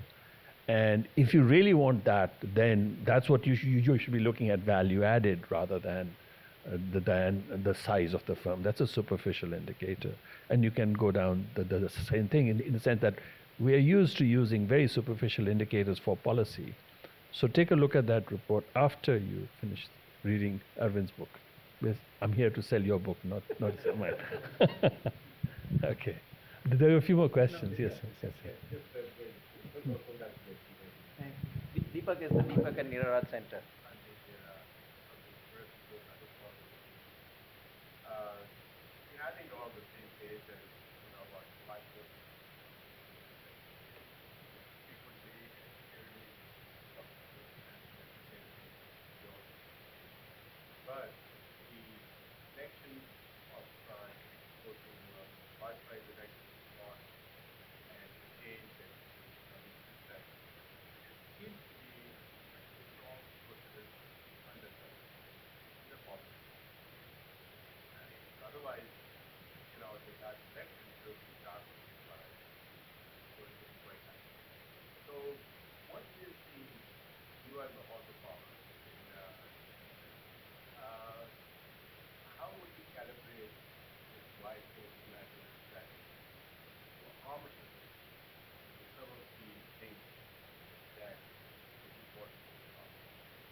Yeah, Deepak, no, that has been, coming to the positive, optimistic side of it, that has been happening, right? So I'm old enough to think back, 1980s, when I thought that nothing could change in India. Then 91 happened, and Vajpayee also happened. And lo and behold, we had for 20 years about 8% growth in real dollars. That demonstration itself actually changed a lot of minds. Now, I mean, again, I trace this. If you look in the 1980s for any liberal-minded, reform-minded economists, you won't find any. But the moment 91 happened, number of books started coming out. A lot of people, who were keeping quiet started talking about it. It was still in the early days, growth was a bad word. So, there were only a few of us using the word growth and saying that, this is what matters the most and all. But by Atal Bihari Vajpayee, because he himself went and talked about we need double-digit growth to combat poverty. That's the way to reduce poverty in India. So that became accepted. And the demonstration itself, the liberal economic ideas, the greater movement towards markets and dismantling of the socialist era regimes, now remember there are a lot of there are 2 or 3 chapters in the book which were very painful for me to write. But I sat down and spent an enormous amount of time researching those, getting that right, and putting it in a readable form to explain to the reader how complicated this system was that we had created. All of this is gone. It's been gone. So a lot of change has happened, and the democratic polity has mandated it. In India, you see, if you look back, other fast-growing economies, South Korea, Taiwan, Singapore, they had hardly any social programs, so to mention. It was growth basically that primarily drove. Even the health insurance, etc., came much later. The first 30 years, all the extreme poverty was gone, and it was purely done by growth. Hardly any other social programs. In India, that's not so. In India, even small bit of growth brought in Narega, the National Rural Employment Guarantee Scheme. It brought in food security program. Now there is a proliferation of these redistributive schemes. So every party today announces, 5 guarantees, 7 guarantees, etc. So political, at least at the political level, this is certainly being addressed. Now the problem is that if the leadership is effective and understands, while doing this, they will also do the economic reforms which will accelerate growth and therefore provide more revenues to ultimately do more redistributive policies. But I think what happened with the UPA was, and I sort of wrote one column about that in the second term of UPA, it came to believe, I said in this article, that the UPA came to believe that economy is like this mythical cow called Kamdhenu in India, right? This is mythical cow Kamdhenu, which is supposed to be giving you gifts all the, without asking anything in return. And I said, the UPA government had come to believe that the economy is like Kamdhenu, it will keep giving you without you doing anything to nurture it. You got to nurture it. And that is where they went wrong, and the economy therefore suffered. Actually, it did have debacles in 2 or 3 years. Last 2 or 3 years, you see the growth rate plummeted. So that is what the leadership really has to watch out, that while you do this social spending to take people together with you and really, distribute the wealth that you are creating more evenly, you also have the obligation to then make policy changes which will stimulate growth. I think that's where I think that Modi leadership in this sense has been generally quite effective. So when we looked at the East Asian experience, what we saw was that, of course you had this sort of very labor using growth because they had a lot of labor at the time. And that's the part that Arvind also talked about, the fact that, but essentially it was broadly based because of that. The second one was huge investments in education and health, much broader than in the case of India. And then there was these were the two components, and they're very complementary with each other. They strengthen each other. Yeah, I mean, because if you have big investments in human capital, you grow faster. And then there was a supplement.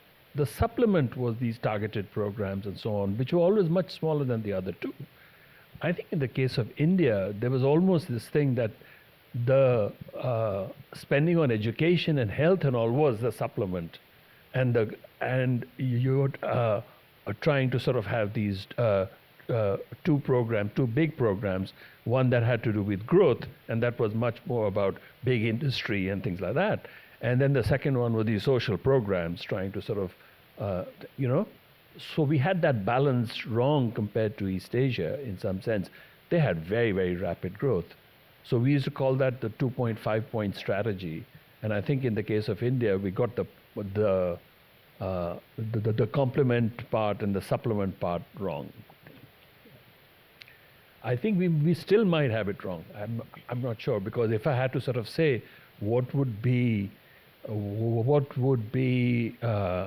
my quick take on India would be that, so I think that the Indian government does very well, especially this government, does very well when it looks at these big horizontal initiatives like infrastructure, like digital infrastructure, like Swachh Bharat, like the tax reform. These are really strong horizontal programs.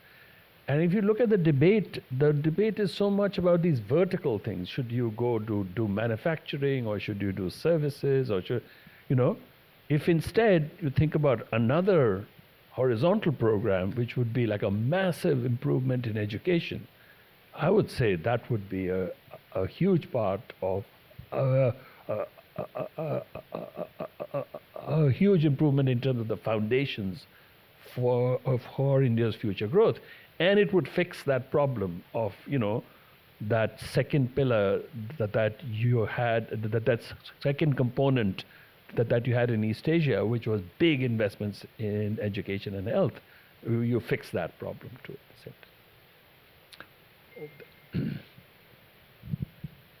Oh, thanks. Hi, good morning.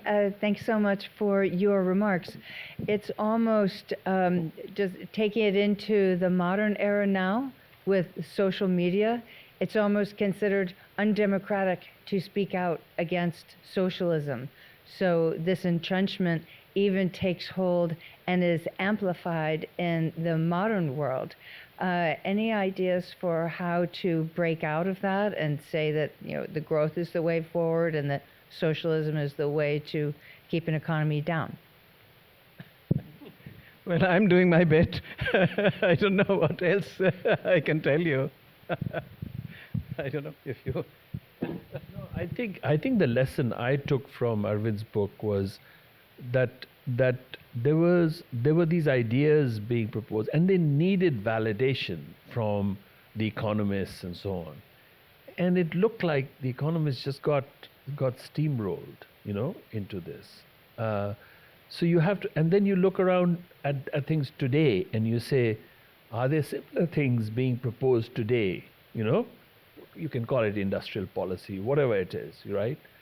And I see economists getting steamrolled again, So in some sense, I think that so that's the reason why I really like chapter 4 in your thing.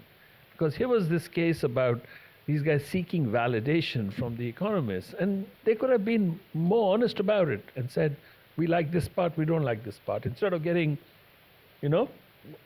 basically log roll. Yeah. And by the way, this is also true of the large enterprises, because they are so careful about not offending the government. So as a result, they go along with it too, because they say at least we'll get some of the pie, So they went along with it too. Yeah.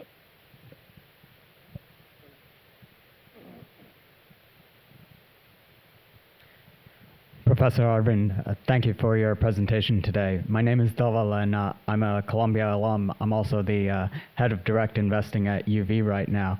I want to build off Deepak's very excellent question. And what I've seen from a study of history is in the second half of the 1900s, what you had was populist politicians across the world who have mainly been supporters of socialist economic policies. And then in the early 2000s forward, you had a rise in right-wing populism in India, in Central Europe, and in the United States, where once they get into office, they really become the standard bearers for economically liberal policies. My question to you is, I wonder if that is a disconnect or if it is an essential feature of what populism has become in 2020 forward. I don't know. I think still as far as economic policies is concerned, with the politicians, still, what we would, as economists, would call the good policies and basically more pro-market policies, are still not so popular, I would say. If they were so popular with them, then of course, we would see a much faster action. The action is still a little slower. But certainly there is greater enlightenment among politicians, I would say.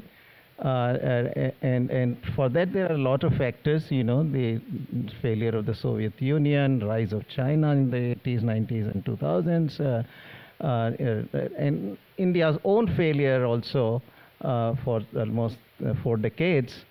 Those are the factors. But in terms of what we call pro-growth policies, them being popular, I would say, I mean, that's not the populism that the parties are pursuing. Political class are pursuing a different kind of populism, which is that growth makes these larger volume of revenues available, and with larger volume of revenues, you can then use those revenues into populist programs, and that I think is the way I see it. Hi, Professor. So thank you for your book. It has given me an inspiration to look into what education was during Nehru's time, especially the one you talked about, the investment in less investment in primary education. The question that I have is, how do we see the Friedman's ideas intersecting right now in Indian education system, especially regarding privatization? We see the Chirag scheme in Haryana, many other school choice vouchers coming out. How do you see his ideas playing a role in current education system? Yeah, no, I mean, I certainly think those are good ideas, but those are very difficult actually to sell to the politicians or the bureaucrats. The general belief, the central tendency, very strongly, in fact, it's more than central tendency of both the political class and the bureaucracy, is that government has to be involved in providing education. It's not just about financing education. If it were only about financing education, then vouchers, etc., would be a very admissible policy. But no, I think the central tendency is to that that the government has to be involved in providing education, so running schools, appointing teachers, employing teachers, the whole bit. I think that is one of the problems in the system, because within the government system there is also the baggage that it's almost impossible to punish the teachers, let alone fire them. Firing is probably almost never happens, but even ordinary punishments are very difficult, and as a result you have all this massive problem of teachers not showing up, and even when they show up, not teaching in the class, and so this shows up in the outcomes that the schools that spend 1/10 of the resources of the government provide equal or better education than the government is providing in the public schools. On average, everywhere you will find some good schools. I mean, the Kendriya Vidyalaya, etc. There are good schools also in the public sector, but it is the central tendency of this, on average, what is happening. And there, I think, clearly also, we sometimes forget that cost is also important. Even if the private schools are not providing education which is superior to, or is about the same level as in the public schools, the fact that they do it at 1/10 of the cost matters. I mean, that matters. I know that. So I know that our constitution still has socialist republic. Yes. Yeah, is that entrenched. I think that's the one thing. The other thing was I was reading an account, Arvind, about there was a professor who asked a question of his students in Paris. So he had American students and European students, and he asked them, "What is the opposite of competition?" And the American said the opposite of competition is monopoly. And the European said the opposite of competition is solidarity. Okay, so this is deeply entrenched, and I think that many. So you were speaking about vouchers and stuff like that. If you believe in competition, if you think that it should not be a government monopoly, education should not be a government monopoly, that there should be a competition. That'll be good for public schools and it'll be good for private schools, and of course it'll be the best for students. Then you would be fine with it. But these are like deeply entrenched beliefs, Yeah.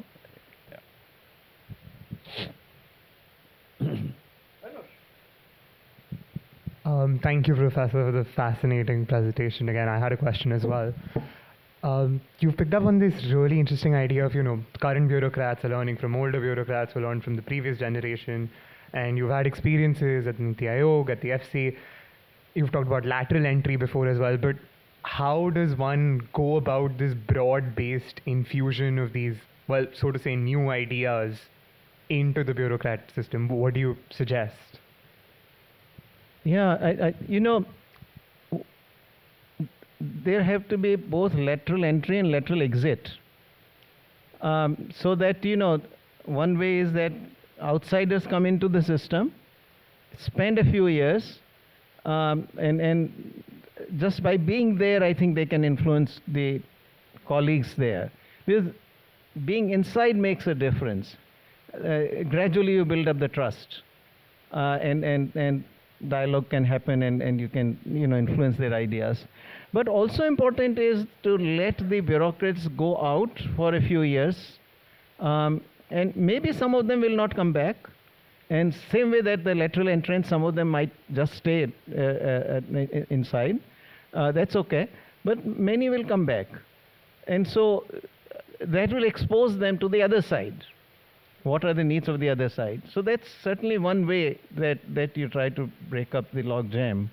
But also you can do a lot of the administrative reforms which have been advocated over the decades, by different administrative reform commissions, etc.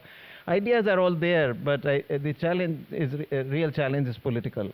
We saw very recently the government of India really actually started off with just about 45 lateral entrants, and how that got politicized very quickly into the caste politics, and so temporarily that move has been withdrawn. I'm hoping it will still come back, but it is a tough task.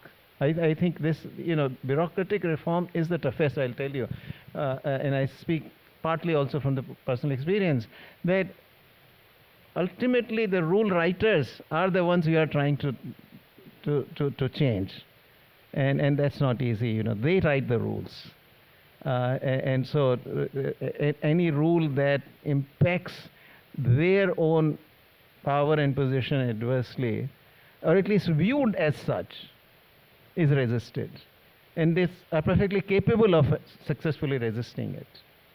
So this is I think the reform of the bureaucracy is probably one of the very last ones that would happen.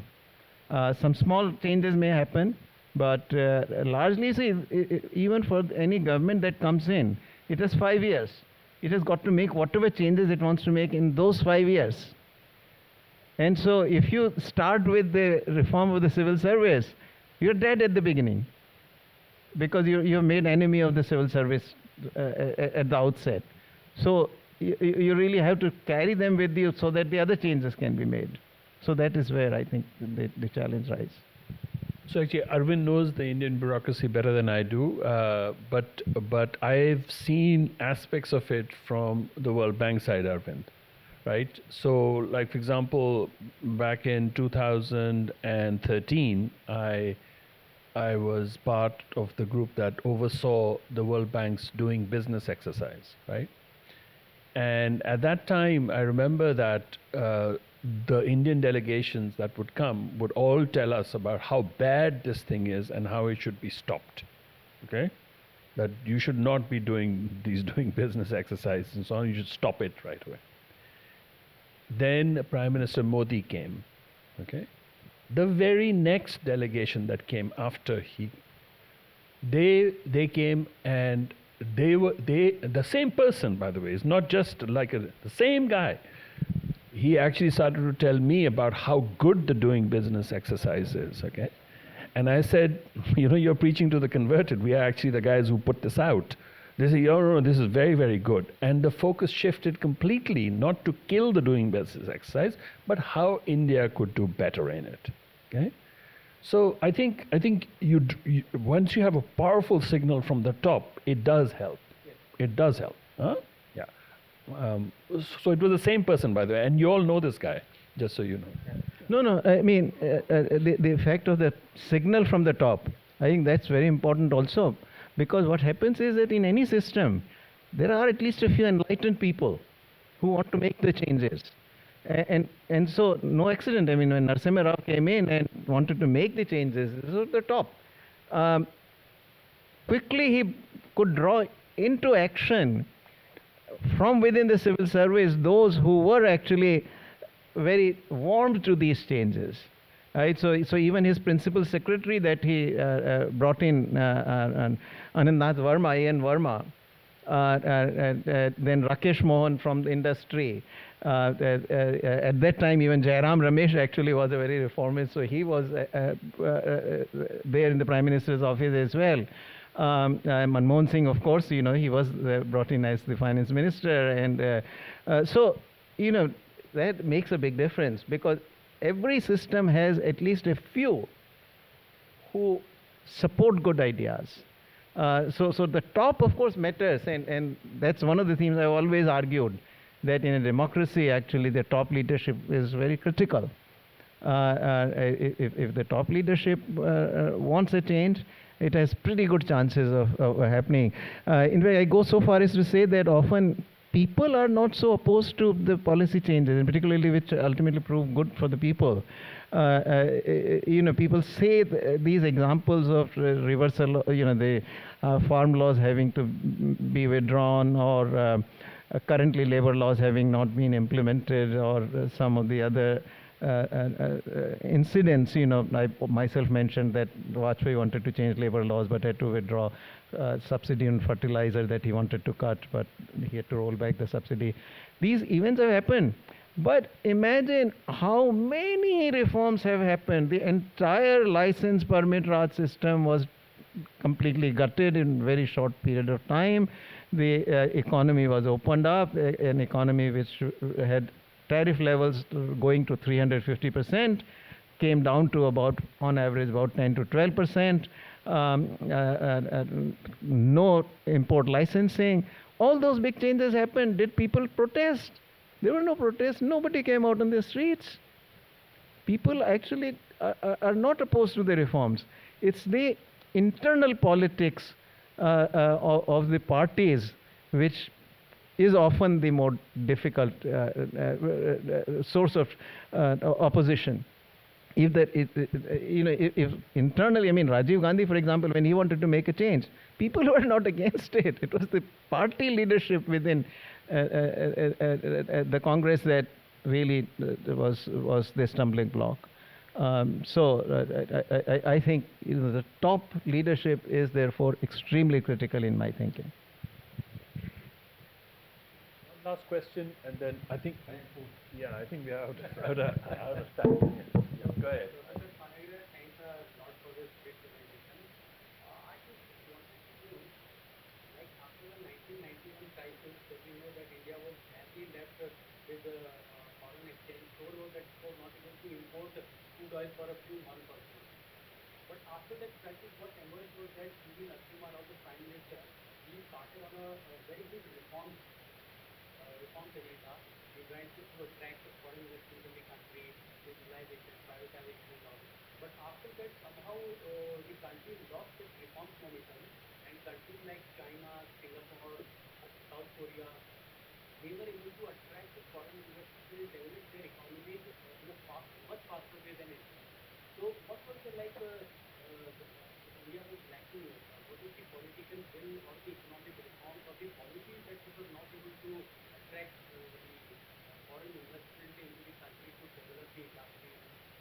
And as we say that the government, it is not the business of government to be in the business. And this fact was circulating, this train was circulating all over the country, but it took more than 30-40 years for the country to privatize the Air India before making losses for US business. What would you like to say? So first of all, reforms didn't stop with Narasimha Rao. If they'd stopped, then we would not have achieved the kind of growth we achieved in the last 20-25 years. India has grown quite rapidly in the last 20, if you take 2002 to 2022, that's a 20-year period. In real dollars, India grew about 8%. Not about, it grew 8%. And that is because reforms continued, stop, go. So, that 10-year period during UPA certainly was a stop period. But then Modi came in and we have had a lot of reforms. So that is not correct. But at the same time, the process of reforms has been much slower. That is a fact. And there, that's a running theme of this book, that, why, how the ideas that got entrenched within the system at all levels led to this kind of slowdown. So that's one. India also has been a recipient of very large foreign investments. It's not true that India is not receiving foreign investment. Actually, there have been years during which India has been one of the largest foreign investments, particularly when seen in relation to its GDP. China, in absolute terms, gets more simply because China's GDP is 4 times in India's. Not as far as the other countries are concerned, Korea, Singapore, their growth story was an old one. Currently India by far is the fastest growing economy. That fact I'm sure you have heard, that currently, in India is.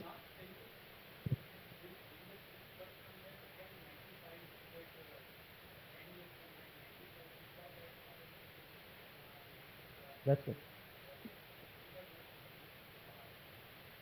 Yeah, look, China certainly 80s, 90s, 2000, those 3 decades, and then some slowdown in 2010s decade, but still overall I think you can get in that decade about China still growing about 6 to 7%.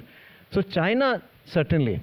Now South Korea in the 90s actually South Korea's slowdown period. South Korea, Taiwan, suddenly that's when people were talking actually that they are getting into the middle income trap. But then the East Asian currency crisis happened, during which a lot of these very unproductive chaeballs in South Korea got wiped out. The inefficient ones got wiped out. Efficient ones took over. And that currency crisis, in my reading, at least from the people I trust, really was crucial to South Korea's growth getting revived. And you agree? Agreed, absolutely agreed. So that is where it escaped the middle income trap, so to say. So it's a different, more nuanced story of South Korea. China, of course, but India, you are underplaying. India did a lot better than how you described it, both in terms of reforms as well as growth, as well as foreign investment. No, but this thing, I guess, a big lesson that comes from your book, you have these ideas that come up, right? Like it was like, that big capital intensive state industrial enterprises would create capital goods and value, investment goods and value.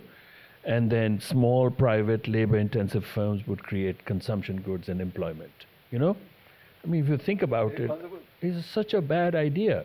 Now, the thing that we were told at Chicago is that there are these 2 industries. There is an industry that produces good ideas, and there's an industry that produces bad ideas. It's really hard to produce good ideas, okay? So, and that industry is very small. But the industry that produces big ideas is huge, okay? So you can decide whether or not you want to be part of that good ideas producing industry, or you can decide that you can be part of the industry, part of the thing that where you try to beat down bad ideas, okay?